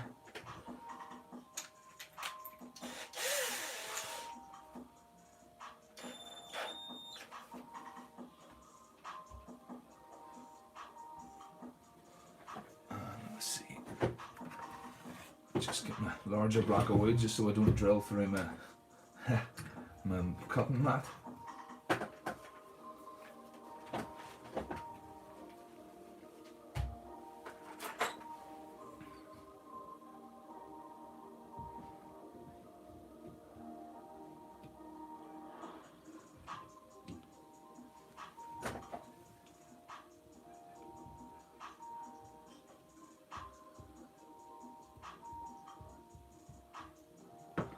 And yeah, bric-a-brac, I know what you mean. I know what you mean. And that sort of style of thing would be easy to achieve with the milliput too. You know, I could do that sort of dome shape and then take some of my strips, some really thin strips of the plastic card, and put some of the banding that you would get on those cockpits. Yeah, yeah.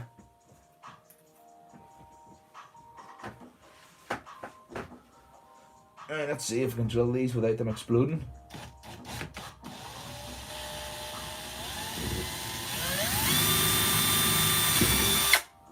Oh yeah.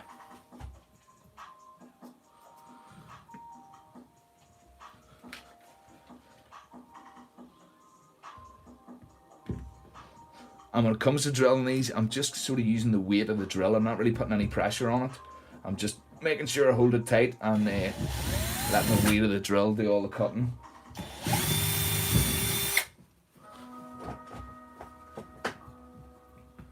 And being cheap Lego, it's very easy to cut or very easy to drill.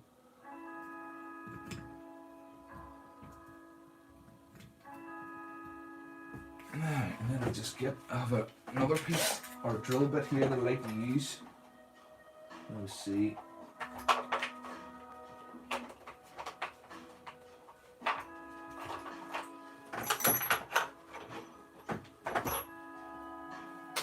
And this boil, it's like a countersink, so I'll use that just to make those a wee bit bigger.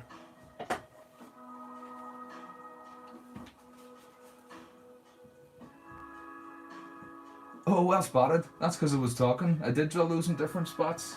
Bric-a-brac, thank you. Well spotted. That's because I was talking rubbish. That's okay. I can re-drill those. Oh, that one would have missed. I'd have picked that up at some point, but probably later on down the line.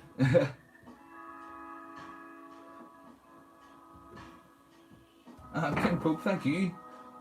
Thank you, not at all. This is good fun. So it is great fun.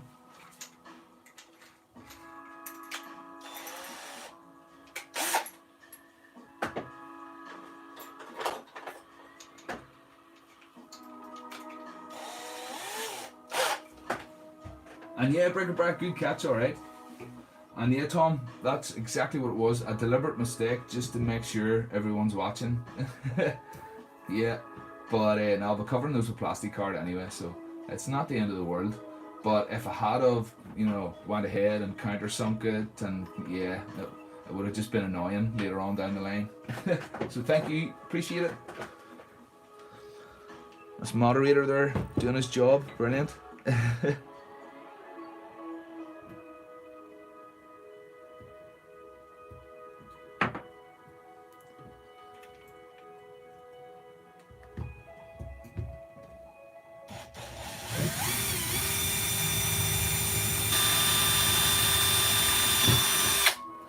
There we go. Disaster averted.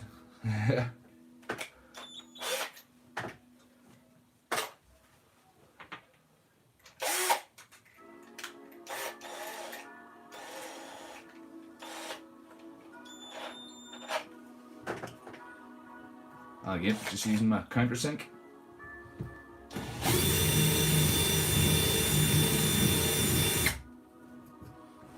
You can see what I mean there. And it's just hollowed that out a wee bit. Just to give it as much grip as it can. Yeah, I know.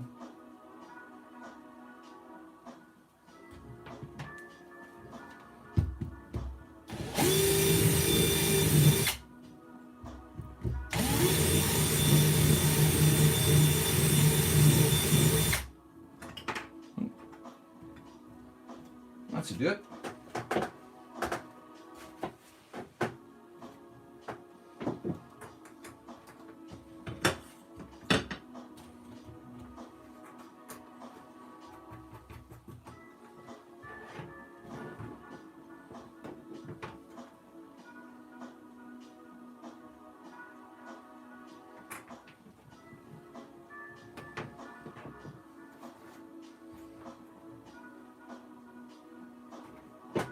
Just pare these down just a wee bit more.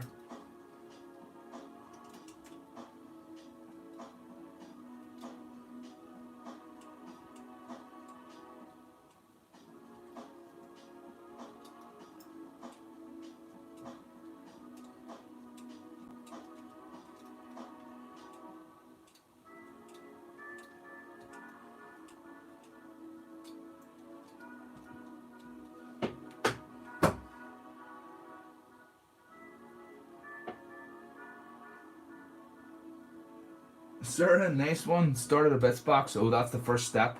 That's the first step. What do you see? You're going to be hoarding stuff now in no time.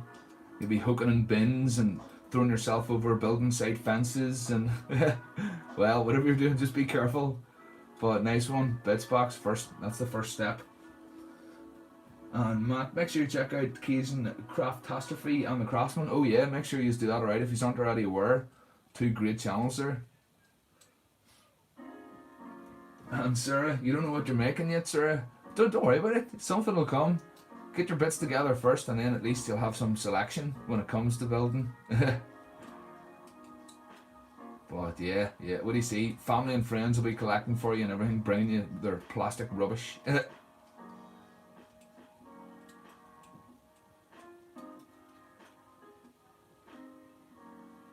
First step to madness. That's it. Not at all. Sure, what's normal anyway? What's normal?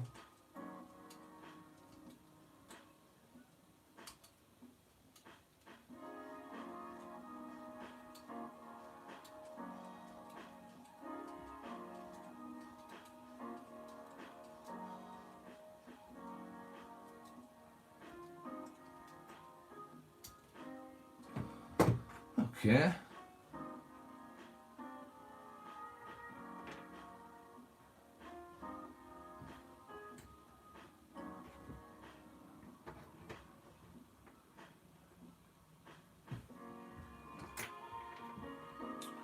This one could just come down a bit more.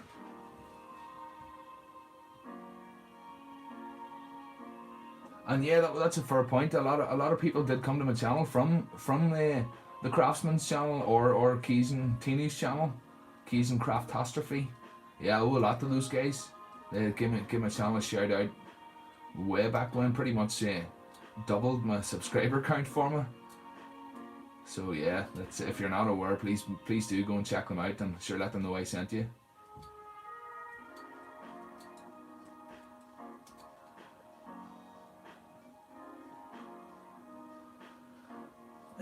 Sir, can you send pics in the chat? No, sir, unfortunately you can't. You can't. But pics, send them. Email should be in the description. If not, after the stream, I'll make sure it is. And just send them to me email. And I'll most definitely share them in a video if you don't mind.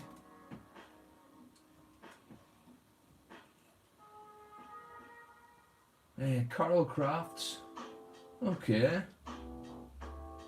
Nice one, Darren. Will do. I shall check that out. Make sure you check it out as well. I'm not aware of that. Carl Crafts.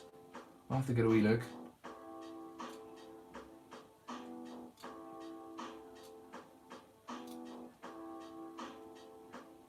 Nice one, Brickerback. Thank you. Emails is in the description. Nice one. At least I've done something right. Yeah. like I said, not having a computer, the options on that app on your phone on the eBay app is just rubbish. You can't do very much with it at all. And then going to the website, obviously on the phone, it's very, very small and everything's just hard to use. So hopefully that won't go on much longer. And nice one, sir. Yep, make sure you share it. Make sure you do. Look forward to seeing it. I think crispy chicken there. I shared something there. But yeah, anything that gets sent to me, I always make sure stick it in a video and give you a shout out. And if you have a YouTube channel or an Instagram, I always like to share that as well. And bric-a-brac, yeah, that's it. It'll be just good to have the computer open beside me just to be able to interact in the chat a wee bit more and have other tabs open. Yeah. And editing, that's the main thing. Editing. Oh, I don't know if anybody has any experience in editing, but doing it on a mobile phone for a 20-minute video when you've got maybe 6 or 7 hours of footage, it's an awful lot of editing. It really is. Not that I'm complaining though. I really enjoy it, but it's just a bit tedious, getting a bit tedious on the phone. But yep, I think they're good to glue. I should glue those in there, something like that if they're going to sit. And then what I'll do is come back with a milli put and just tidy up around where that's joining into the ankle there. So yeah, I'll do that now, get those glued in.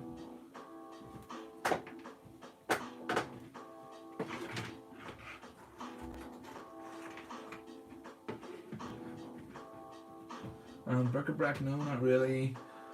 And the extent of Eric's experience is taking videos down. Oh, okay, and chopping them down. Alright, I know what you mean. I know what you mean.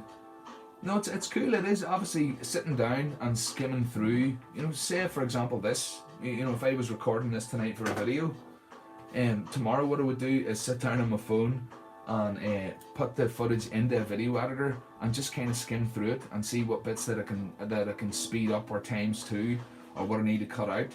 And but the thing is that the editor only holds like 20 minutes of footage at a time, so I have to go through it in 20-minute chunks, and then I would end up with maybe 10 or 15 20-minute videos that I can then put, whittle down again into a smaller group of videos, and then eventually end up with a finished product. Yeah, but it's all about managing the memory on my phone and using OneDrive to send videos back and forward and stuff like that there, just to make it easier.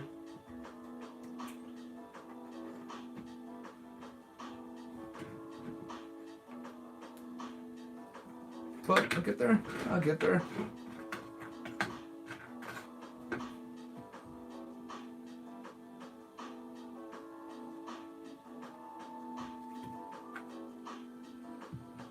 Just push that in there.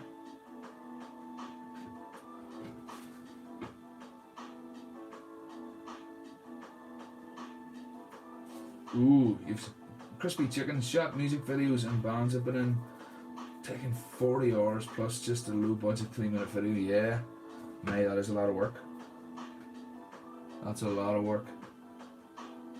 Music videos so cool.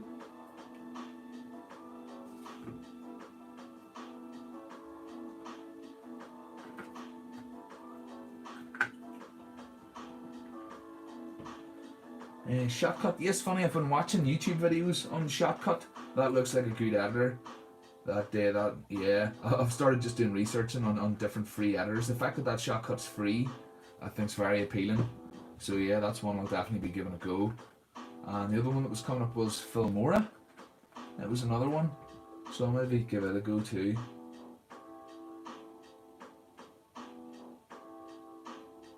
And there you go, Aaron. Yeah, just use what I've got till I get something better. That's the plan, alright. And then when I do get something better, oh man. But like we said, you can't really miss it what you haven't got. So yeah, it'll make it even better when I do get there. So there we go. That's the ankles on the feet. Thanks to bric-a-brac there for making sure that that one wasn't stuck on the toe side of the foot. I don't know. So yeah, looking good. I can go ahead, cover them in plastic card now while that's drying. And then just before finish, I'll take some milliput and just make that connection nice and nicer than what it is. Yeah, I know. Crispy chicken Macs are expensive, but the software comes with easy to use. Yeah, they are expensive. They are. They sure are. Would you believe Tinu offered to send me his old Mac Pro PC? We looked into it just on the postage and stuff, and then getting it upgraded. It was working off Sierra, I think, an old operating system. But man, I was excited for a while, just thinking, here, getting my hands on a Mac Pro, that would be unbelievable. But by the time all the flip, the cost would have amounted up to the fact of getting it from New Orleans or Louisiana, where Tinu is, to me would have cost a bundle. And then on my end, they get charged for custom charges, and then I would have to bring it to the shop and get it upgraded and stuff. So yeah.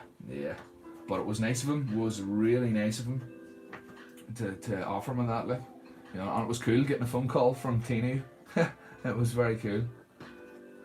Yeah, I know, coming up on my phone, what, call from Louisiana? What? Spider, nice one. And all good. Better late than never, as always. All good.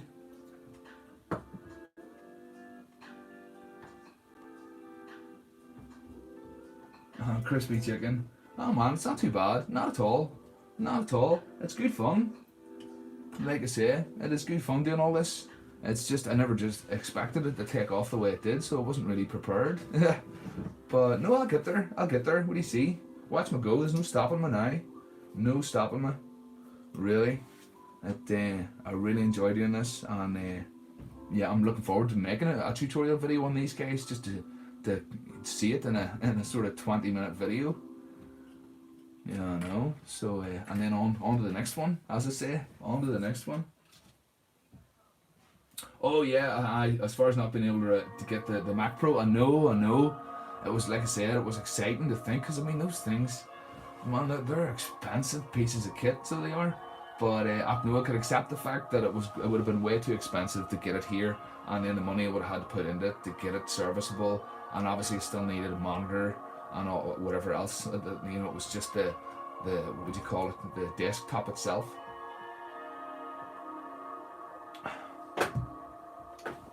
Q-Gen, nice one. I got home a wee bit early from work, but I can't stay long. Not a problem at all. Not a problem. There's 10:30 anyway. I'll probably be hanging around for another half hour or so. But nice one, Q-Gen. Good to see you here. Just while you're here, I was holding off. I pulled out some more names for some spider bots. I've still got these 3 guys to give away. And obviously, remember I promised that they would take these 3 from the comment section of that video. So the 3 winners are Q-Gen is the first one, and Mark Kevin was the next one. He's not here tonight, but I'll get a hold of him. This is who actually I'm building this bot for. And then the last but not least was Loco Joe. Loco Joe don't think he's here tonight, but I'll be able to contact him. He's got a cool channel. It's like a cycling channel. He just films what he gets up to when he's out and about on his bike. I think it's him and the missus. So well done to Q-Gen, Mark, and Loco Joe. I will get these guys bundled up, 1 each. I'll probably go Q-Gen. That's probably yours there, Frankenbot. You can have Frankenbot. And then Loco Joe can have this guy with the mouse stitch closed. That'll be Loco Joe. And you'll probably see this in the stream later, so if you are watching this later on, Loco Joe, well done. And then Mark, you can have this guy. This was the first one built, so yep, you can have this guy, Mark. Well done to you. That's going to you. So nice one, everybody. That was my Halloween giveaway done. These should get to you before Christmas. You can stick them on your Christmas tree. Like I was saying, what I'll do is I'll just fold the legs up here real gently, and that'll mean I can put it into a really, really small sort of envelope or bubble wrap them up first, and then when you get them, you can just unfold the legs out whatever way you want, put them in whatever pose you want. So yeah, well done to everyone. Well done.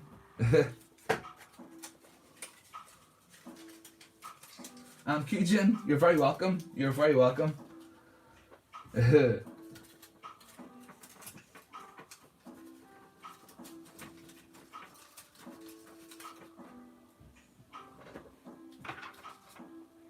And yes, Mark's going to enjoy it alright. And like I said, I just try to make it as fair as possible just to give everybody a chance. You know, obviously I'll be doing another giveaway at some point. So if you missed out, don't be disappointed. I will try to include everybody that I can. You know. But yeah, a bit off more than I could chew with those 8 bats. I thought over Halloween I could have got 8 done, but it took me a lot longer than I thought it would. But yeah, it's good to get them out. I can't wait to get them all. What I'll do is obviously anybody that did win, I'll contact you either on Instagram or in the comments, and we can exchange emails, and I'll get your address here, and yeah, get it sent out. So yeah, that's the giveaway anyway. And let's see what's next. So I've got his legs sorted. Maybe need to get a panel on this guy. Yep, I shall do that next. Get his panel on the front there.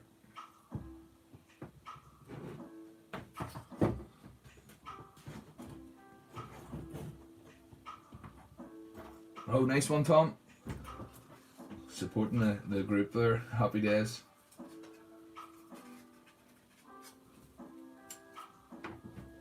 We've definitely got a nice wee crafting community going. It's really cool to be a part of it, guys. It really is. Like I said, when I started my channel, I had no thought in my mind at all that it was going to go anywhere. I was just doing what I normally did, just uploading what silly things that I get up to in here at night.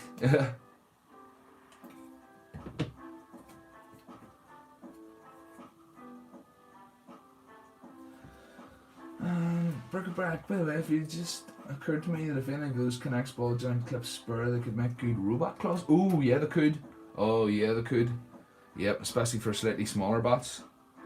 Oh, without a doubt. Without a doubt they could. Yeah. Yeah. But no, next bots, I think next bots we're building, I'll give the articulation a bit of a break and just go for style. Yeah, I know. It's been a while. Well, it feels like it's been a while since I've built just a nice stylized bot. So that'll be the plan for the next build.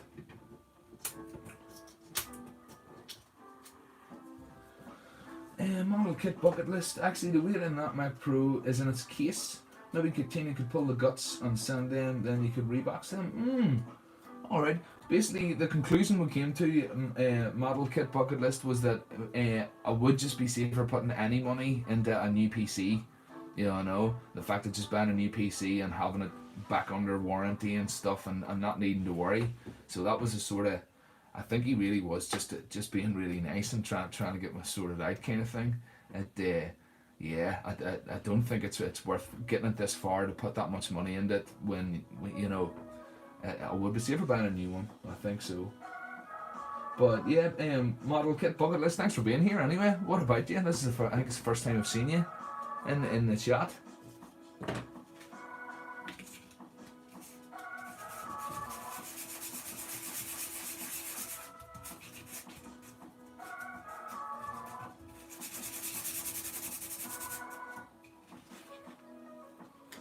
So I'll just get my rivets punched into this the way I did last time, just with a wee pokey tool. Ooh, or should I do what I did in this guy and stick them on? Yeah, I'll stick them on instead. They're just slightly bigger. Slightly bigger.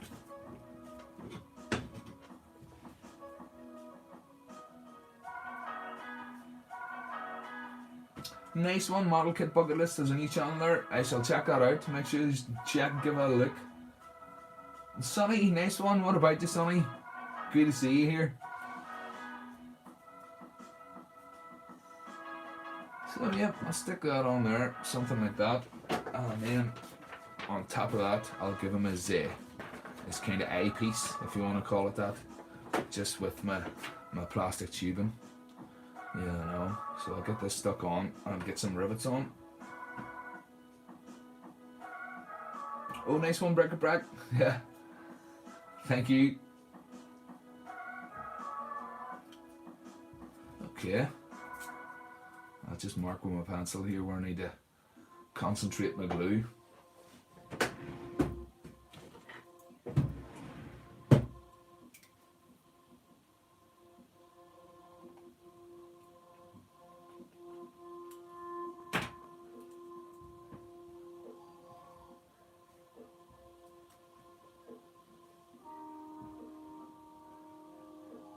But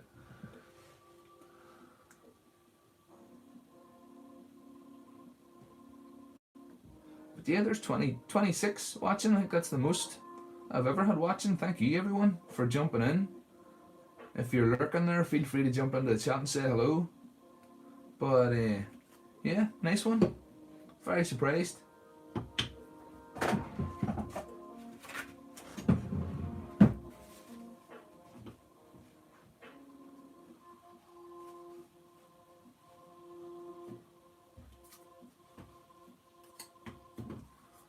just put a bit of a bend on this first, just to make it a bit easier.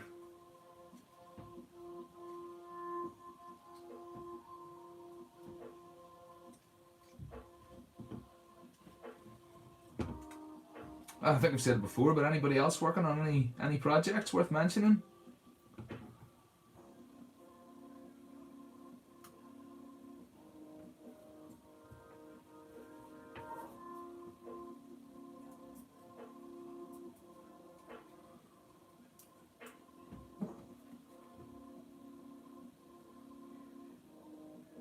What I'll do is just put a bead of glue along here and let it squidge out.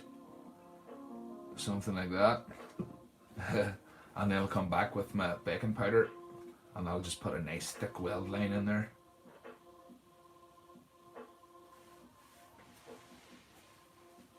A marionette puppet, nice one. And Sonny, glad to hear it. At least you got the notification. Excuse me. What I'm trying to do is I'll post a trailer, a short video, and hope that you just get the notification for the trailer first, because it just doesn't seem to keep people notified about live streams. I don't know.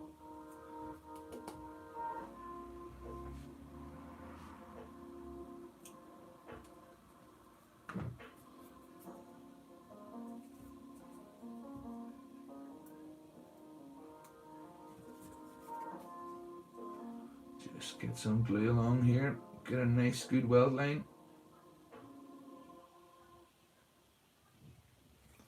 And it reinforces it, obviously. It makes it nice and strong. Like I say, this being a handled bat, I don't want anything to be loose.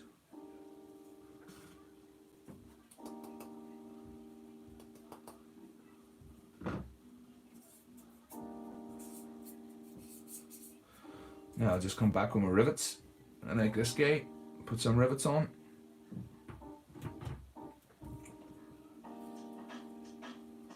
Sarah, you're working on some sock gnomes for Christmas. Nice one. Nice one. I suppose I'll have to consider a Christmas build at some point. And bric-a-brac, yeah, I thought the trailer was that was another one actually. Tinu from Tinu gave me the idea for that. Just using it as a quick, quick 10-second.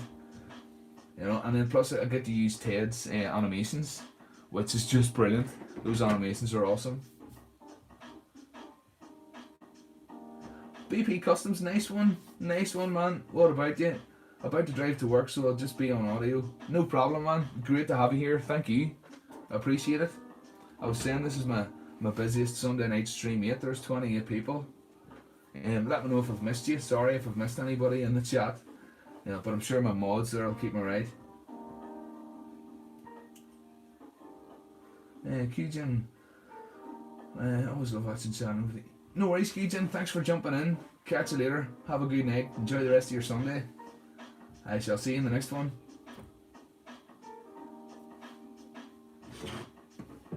Okay, let's see. Milliput for these. Just to tidy up around those ankles. Let's see.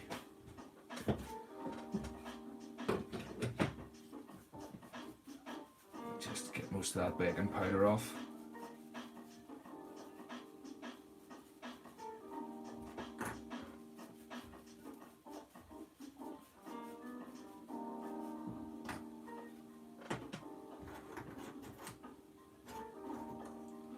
Okay, just get cleared up here and get my baking paper down for some milliput.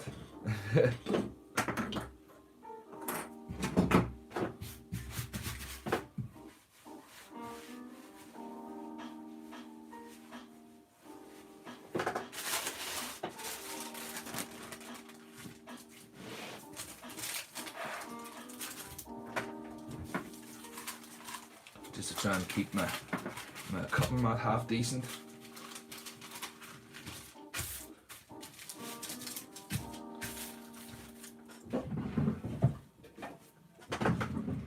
Crispy Chicken also has a bead bat and a can made for painting. Ooh, did you fall into that trap of starting the next project before painting the last one? I've done that before. But yeah, that sounds good. Need to get those all. Are you on Instagram, Crispy Chicken? That's a good place to be. Instagram is a good spot to be sharing your stuff like. It was Kujin talked me into using Instagram. I didn't use it for a long time.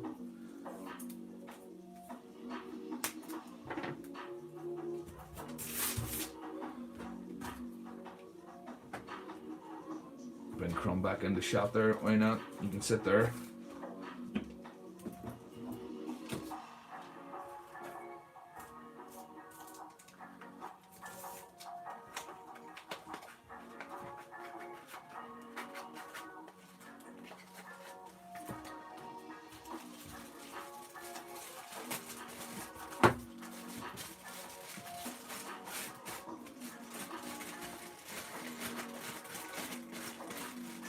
But yeah, in case anybody didn't know, this is just Milliput, just a 2-part epoxy putty. Just cut 2 equal parts from these and mix them together till they're the same colour. And pretty much use it like a clay or any sort of putty filler.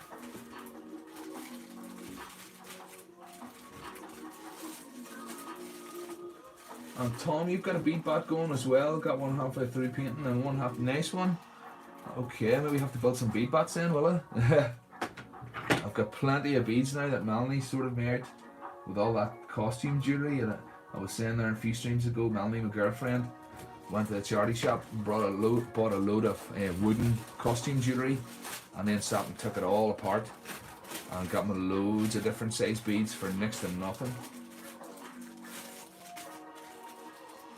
Crispy Chicken has a personal Instagram. And yeah, tend to leave stuff 80% finished. Yeah.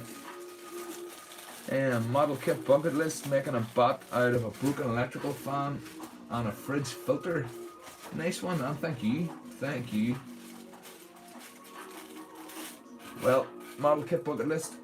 Like I said, send me some pics and I'll share it. Or if you're going to share a video of it on your YouTube channel, sure, I'll put it in my community tab just to make sure everybody sees it.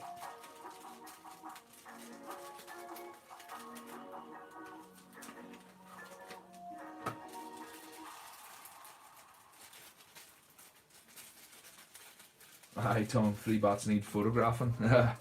Yeah. Procrastinating, mate. That's what you're doing, procrastinating.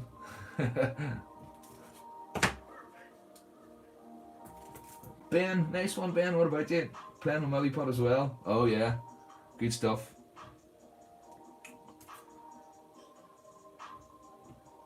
Just getting the finishing touches on these guys.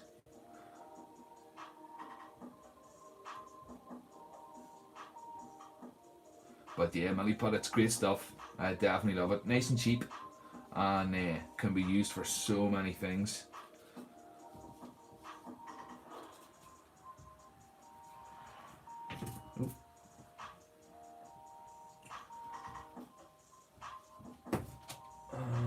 Terrain by Iron, Satisfaction. Evil Santa might make a good bottle. Ooh, Evil Santa might make a good bottle top project. Yeah, yeah. That's not a bad idea. Evil Santa and a couple of evil elves to go with him would be an idea.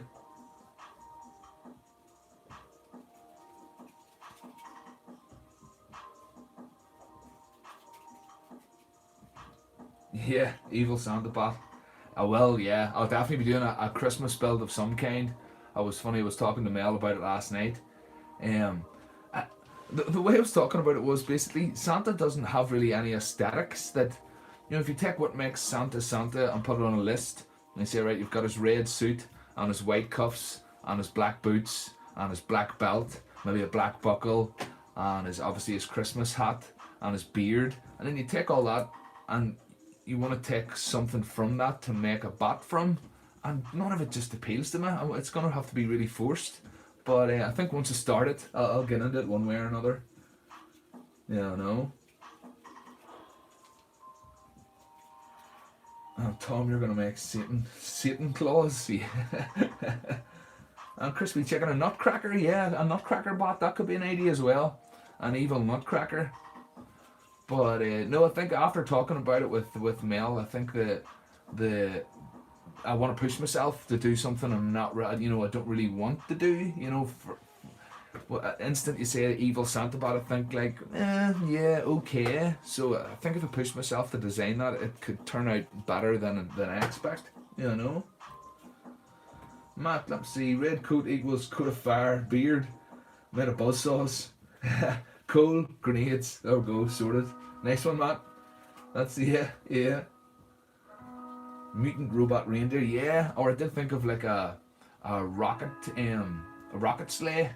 But if you're gonna do a rocket sleigh, you'd have to build a Santa to go with it anyway. So yeah.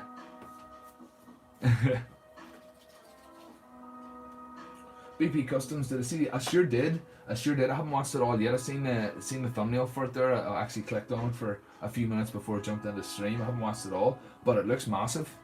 It looks massive, that Krampus he did. See, just rolled out a wee snake there. Just when we're talking about Ace of Clay, a wee snake of clay there. Just wrapped it around that just to fill that gap in. What I'll do is to cover the hose, I'll bring the milliput right out to the edge of the foot, and that'll fill that in nicely, something like that. Just to cheat a wee bit.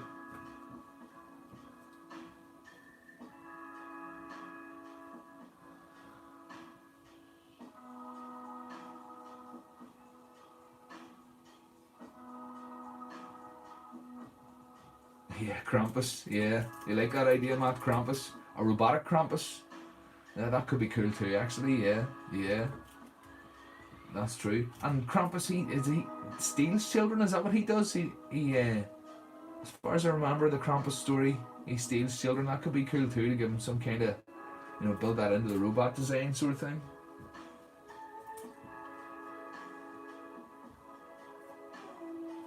Sonny, Santa could be the one with the sleigh. Yeah.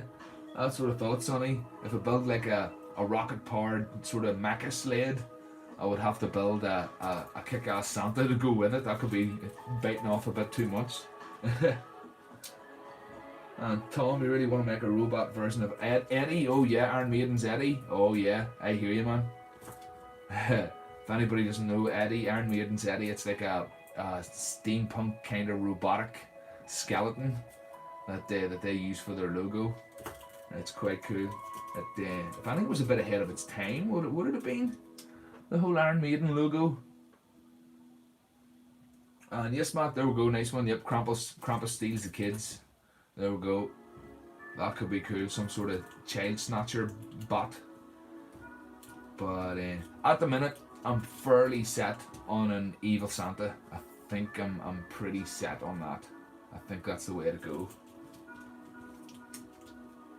And Brickerback, does he steal the kids? I just thought he scared them. Fair point. No, I vaguely remember him having a sack that he put kids in. He carried around like a... Yeah, I could be wrong. I'll maybe Google it when we're finished. And yeah, man, or cage, okay, puts him in a cage, alright. And Tom, yeah, the one from the cover of Trooper, Eddie from the cover of Trooper, oh yeah. And Sarah, I thought he ate them. Maybe he does. Maybe he eats a select few. You never know. So you can see I've roughly smoothed those out. What I'll do now is get my wee lid full of water and just go around and smooth all that out, and I can kind of flatten it out so it's a bit more like metal panels instead of it looking like a milliput.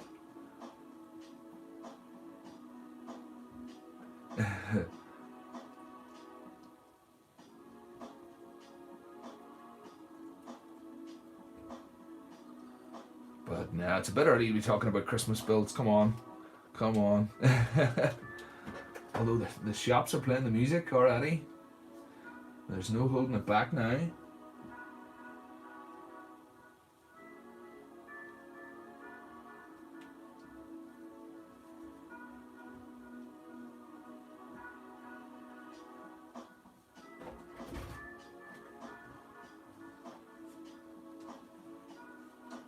Alrighty.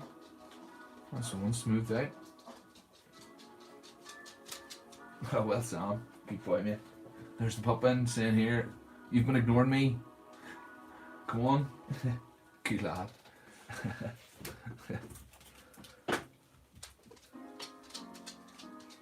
And bric-a-brac, yeah, unfortunately it's November, Christmas already, I know. No avoiding it. There's no avoiding it. Don't get me wrong, I do enjoy the build up to Christmas, but sometimes it does feel that it comes around a bit quick. Yeah, I know. Or maybe I just feel that way because I didn't get my Halloween build done in time. Yep, that's it, Tom. Bah, humbug. Or as I would say, bum hug.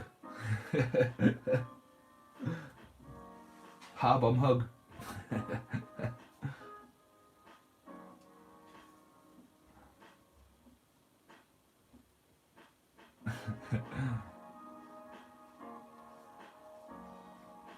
No, my favourite part of Christmas is definitely the dinner. Melanie does a fantastic Christmas dinner, and I always really look forward to that.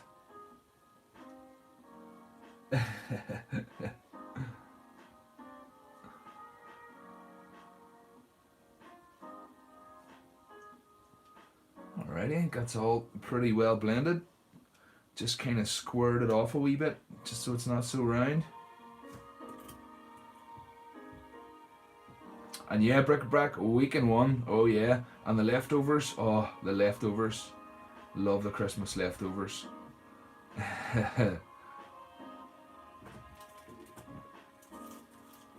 Okay.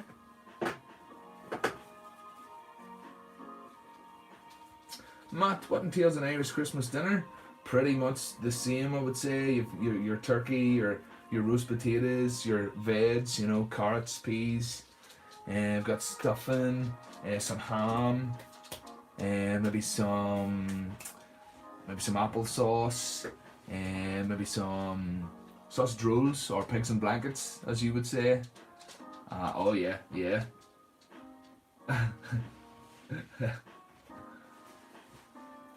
And sir, you're hosting Thanksgiving? Oh my, oh my. Well, good luck with that. Good luck with that.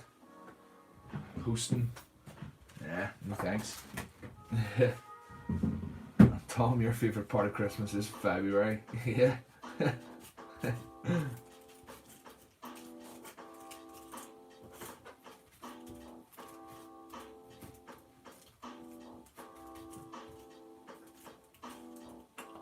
So there we go, that's the feet done. They can be reconnected. I need to get the rivets done on this guy.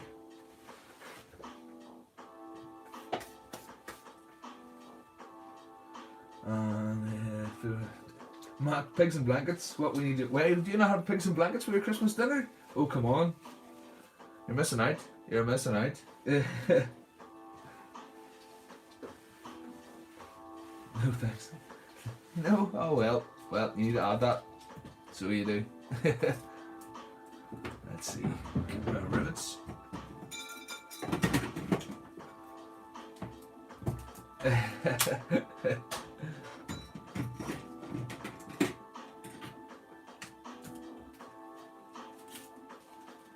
Oh yeah, Ted. Fight's alright. Over here gets the last one. Although there's usually only me and Mel, and I mean Melanie's not the largest of ladies, so she wouldn't be fighting me over the last sausage roll. So she wouldn't.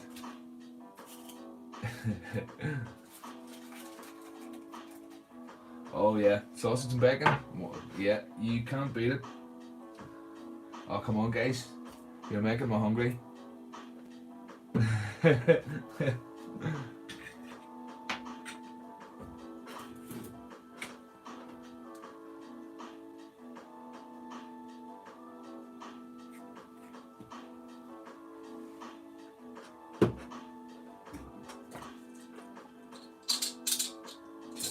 Get a toothpick for dabbing my glue on. Ted, no worries. No worries, Ted. Thanks for dropping in anyway.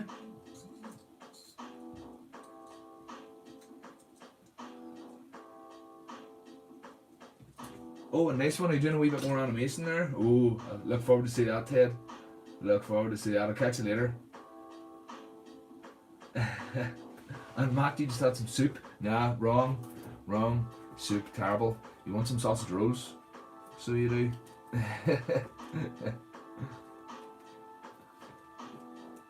So, same as usual, just take my toothpick and dab a wee bit of glue where I want the rivet to go. And then I'll just use my wee applicator.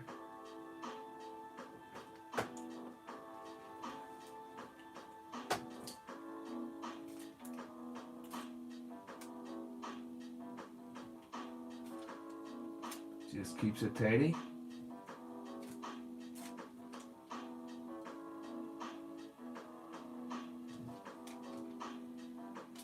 Something like that.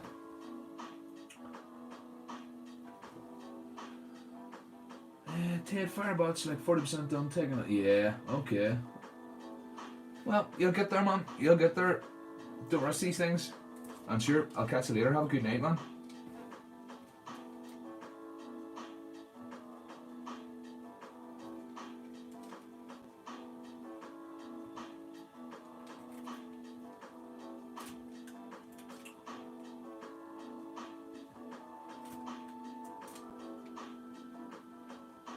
Ted, just while Ted was on his way out there, I still find it hard to believe he made a Lego Mac every day for a year. I think that's just fantastic.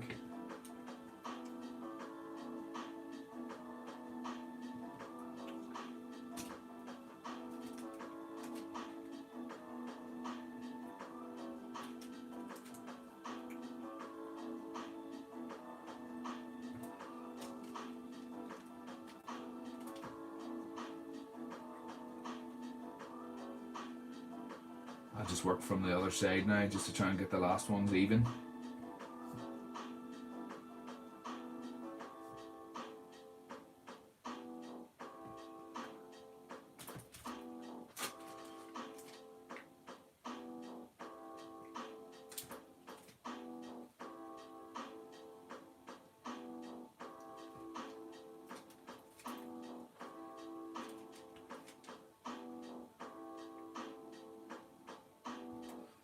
Go.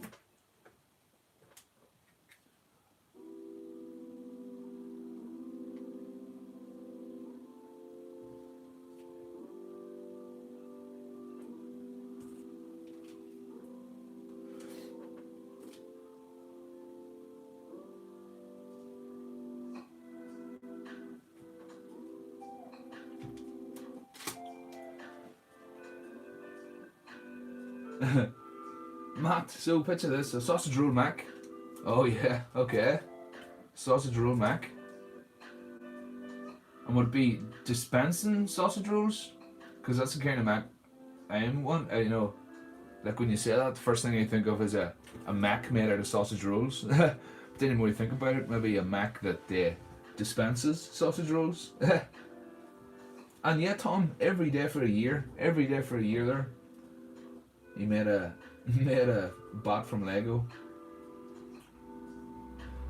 And the music can make good one. Here, no problem, Mike. I really don't mind repeating myself. This is a wee tool that came with the gem art. This is a wee gem art kit that you would get on eBay, where you would get like a piece of paper with a picture already on it, and each gem would correspond to a number, a bit like painting by numbers. Well, this was all a kit for doing that, and that wee applicator pen came with it. And I'm just dabbing it on my tongue just to make the bead stick. But yeah, that will be known as a gem art applicator. That's what that is. Yeah, I know. Hi Tom, make you go mad.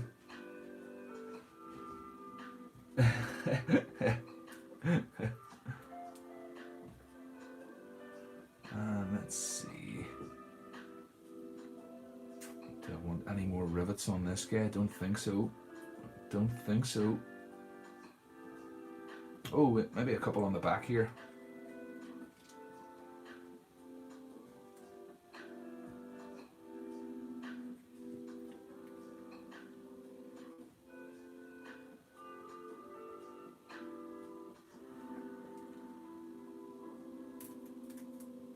Yeah.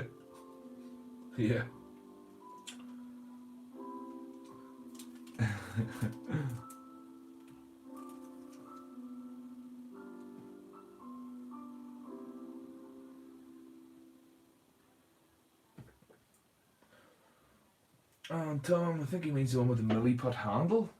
Oh, this? Oh, right. Okay, hold on. I've got my toothpick in my mouth. Let me get these, and I shall explain it. It's very simple.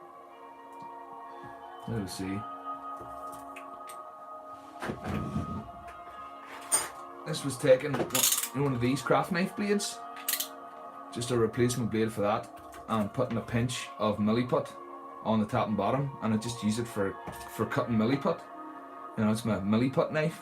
But yep, that's just one of those craft blades with the milliput on the top and bottom. I mean, you can hear the milliput is rock solid. So yep, sorry. But yeah, that's what that is. That's what that is.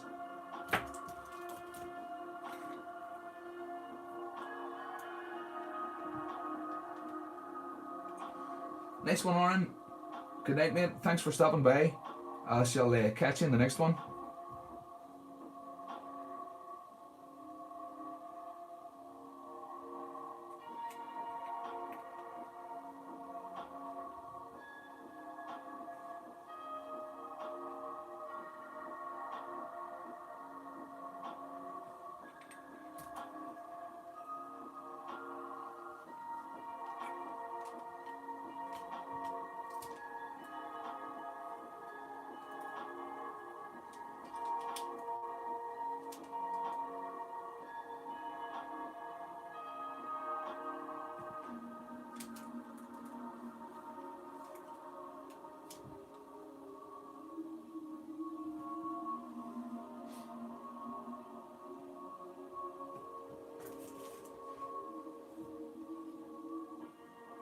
Okay, I think that'll do on the back.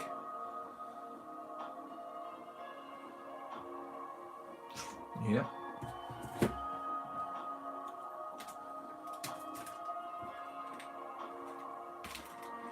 So, let's see. Need to put some plastic card panels just on his feet. The likes of there. Can't really do that till that milliput's dry. What else? Oh, he needs like we'll call it an eye of some sort. And then that milliput could be used just to tidy it up. Let's see. Yep, I shall just cut that.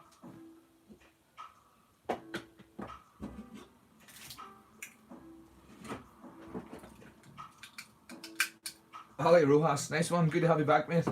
Nice one.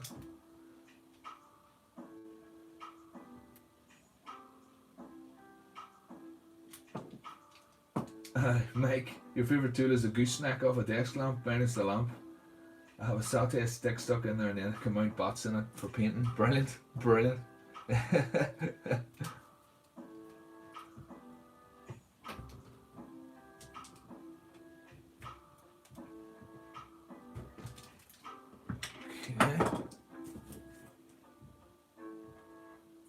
Oh no, that's not for you. That's for this guy.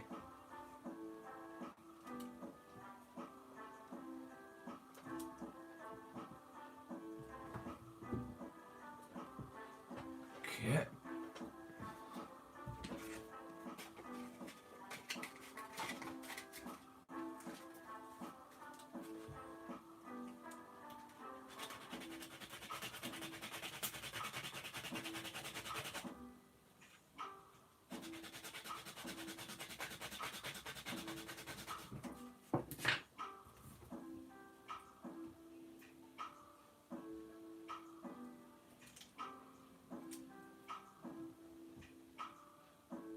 Yep, that looks good to me. I'll just notch the edges of it here, just to give that glue a bit more bite.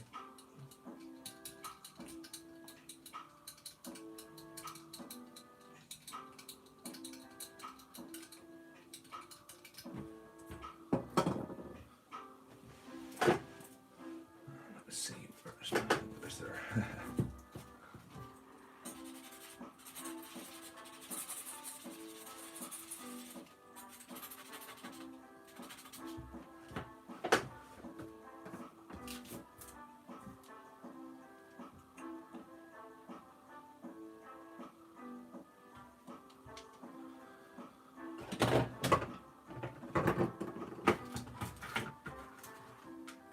always tell I've been working for a while when my desk just gets messy.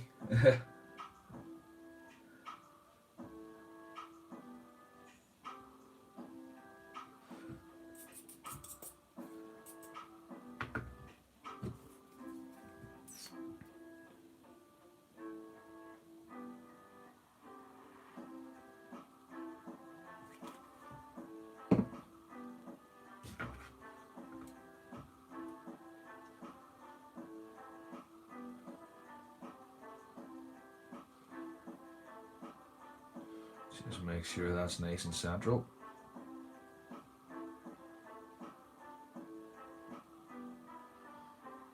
Yep, looks good. I'll hit it with some seasoning.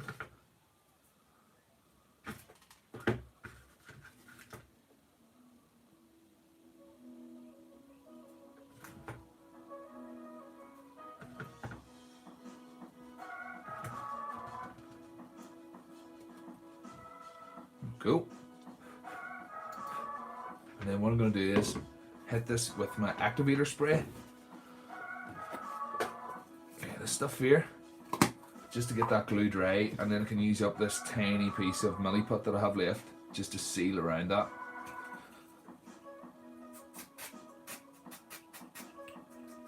Alrighty, just hit that with that.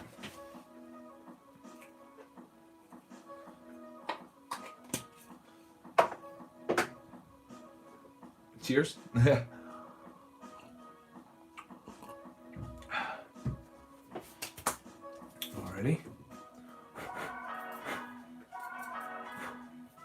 And I'll just roll this out into a really small wee snake. Luckily enough, it's still not fully cured.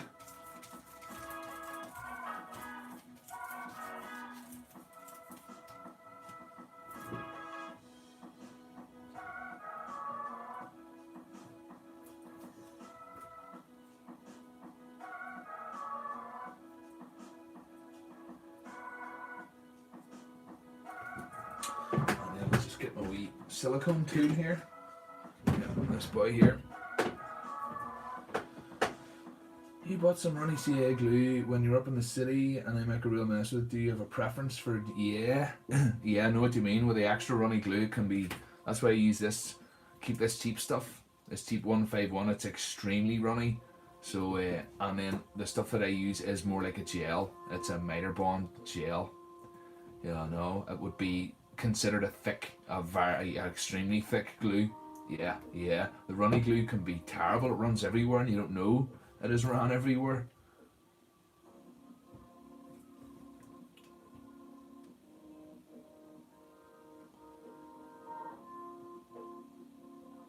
Yeah, exactly. Bric-a-brac, both have their uses.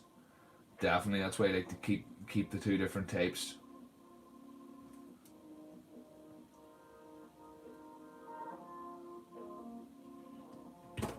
Oh.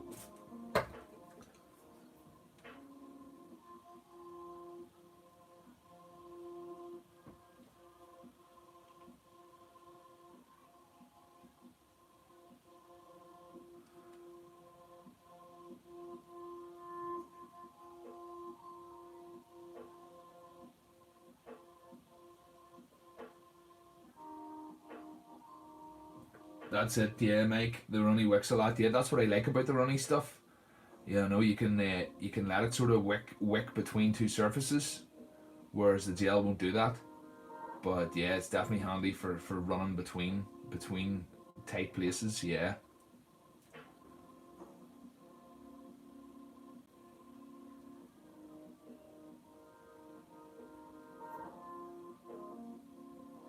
So yeah, I'm just using this last wee milliput a bit like a weld. Just to sort of tidy up this edge a wee bit, and just because I had it sitting there, I would normally use a bit of super glue. I probably would have just put on some super glue and did the old baking powder trick, but I had this wee bit of milliput sitting, so I might as well use it up.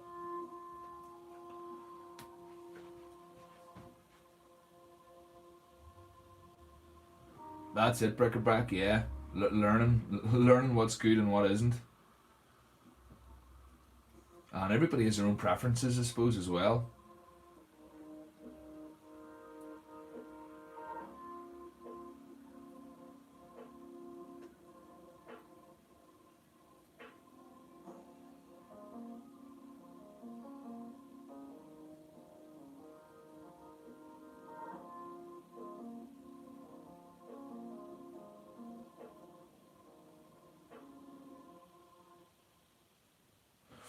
Alrighty, I'll just take my wee ball stylus. I should have a ball stylus here somewhere.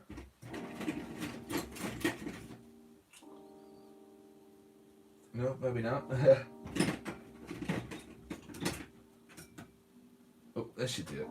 This should do it. And I just want to put a bit of a pattern in this. Let me see.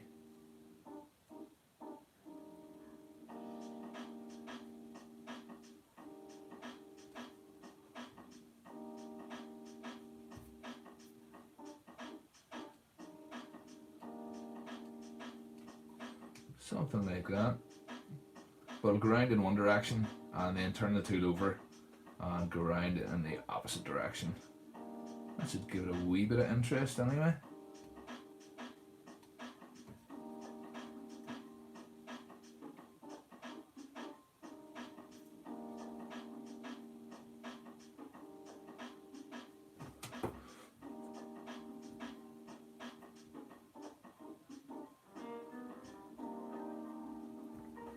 And then maybe wet a paintbrush and just smooth it down a wee bit with a wee bit of water.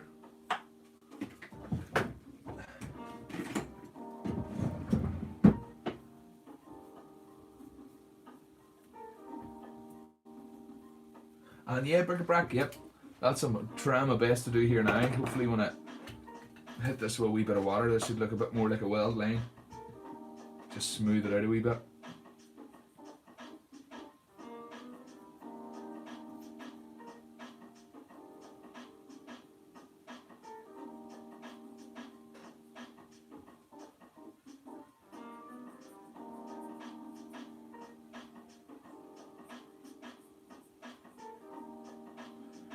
Just carefully sort of smoothing it out a wee bit.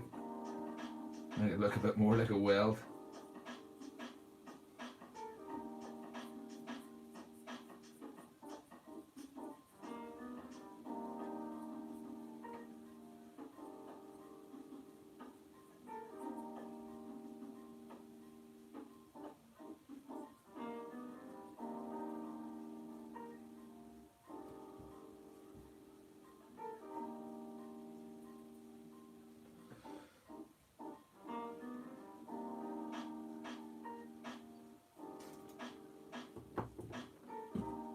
And no Mike, no more animations yet.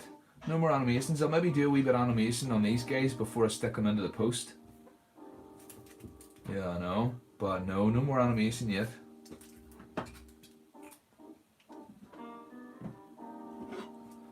Just cut another wee section of this.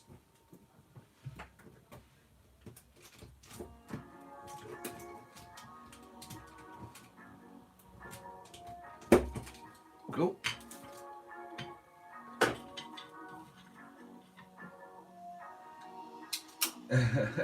No worries, Matt. No worries, Matt. You go for it, man. I'll just glue that in there or something like that. Yep.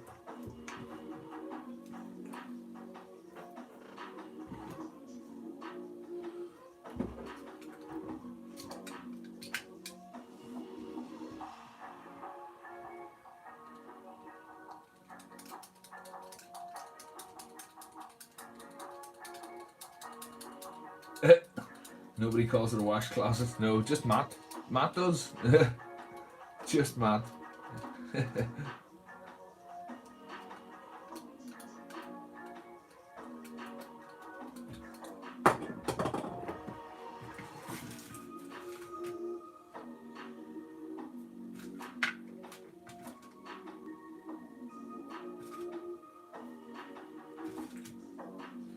Just get a bit of baking powder on this to help me along.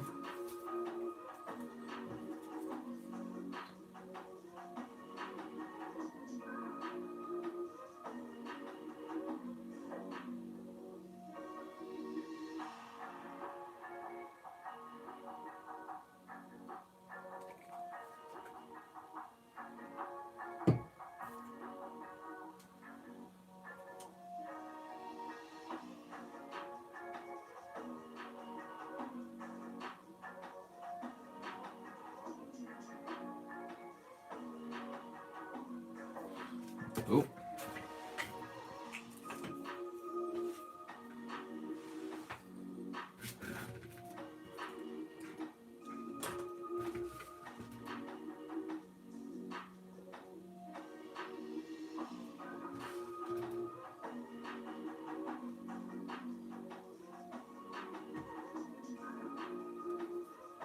That's it, bric-a-brac. Yep, that's where WC comes from, alright.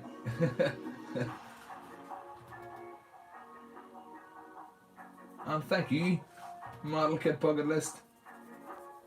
The tikis are a lot of fun. They're definitely a lot of fun carving those tikis.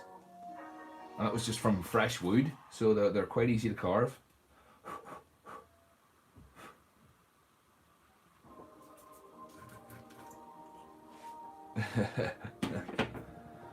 So there we go.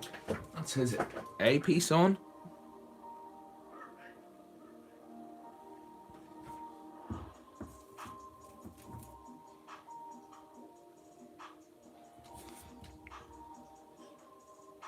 Oh yeah. Okay, so I'm gonna put drying on that. Those are drying.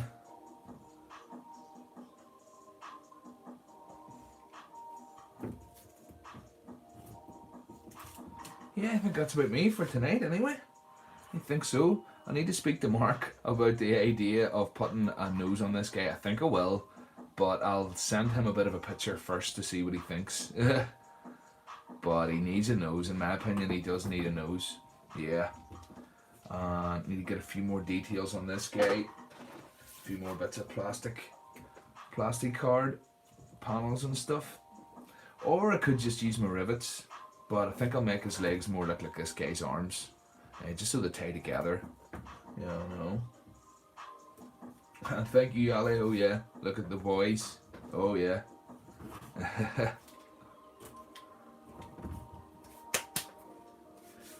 And Tom, have you ever thought about making a tiki robot? Yeah, I have. I have big time thought about making a tiki robot. Yeah, that's in the pipeline, definitely. And yes, Tom, everybody needs a nose, alright. Even if it's just a loose representation of a nose.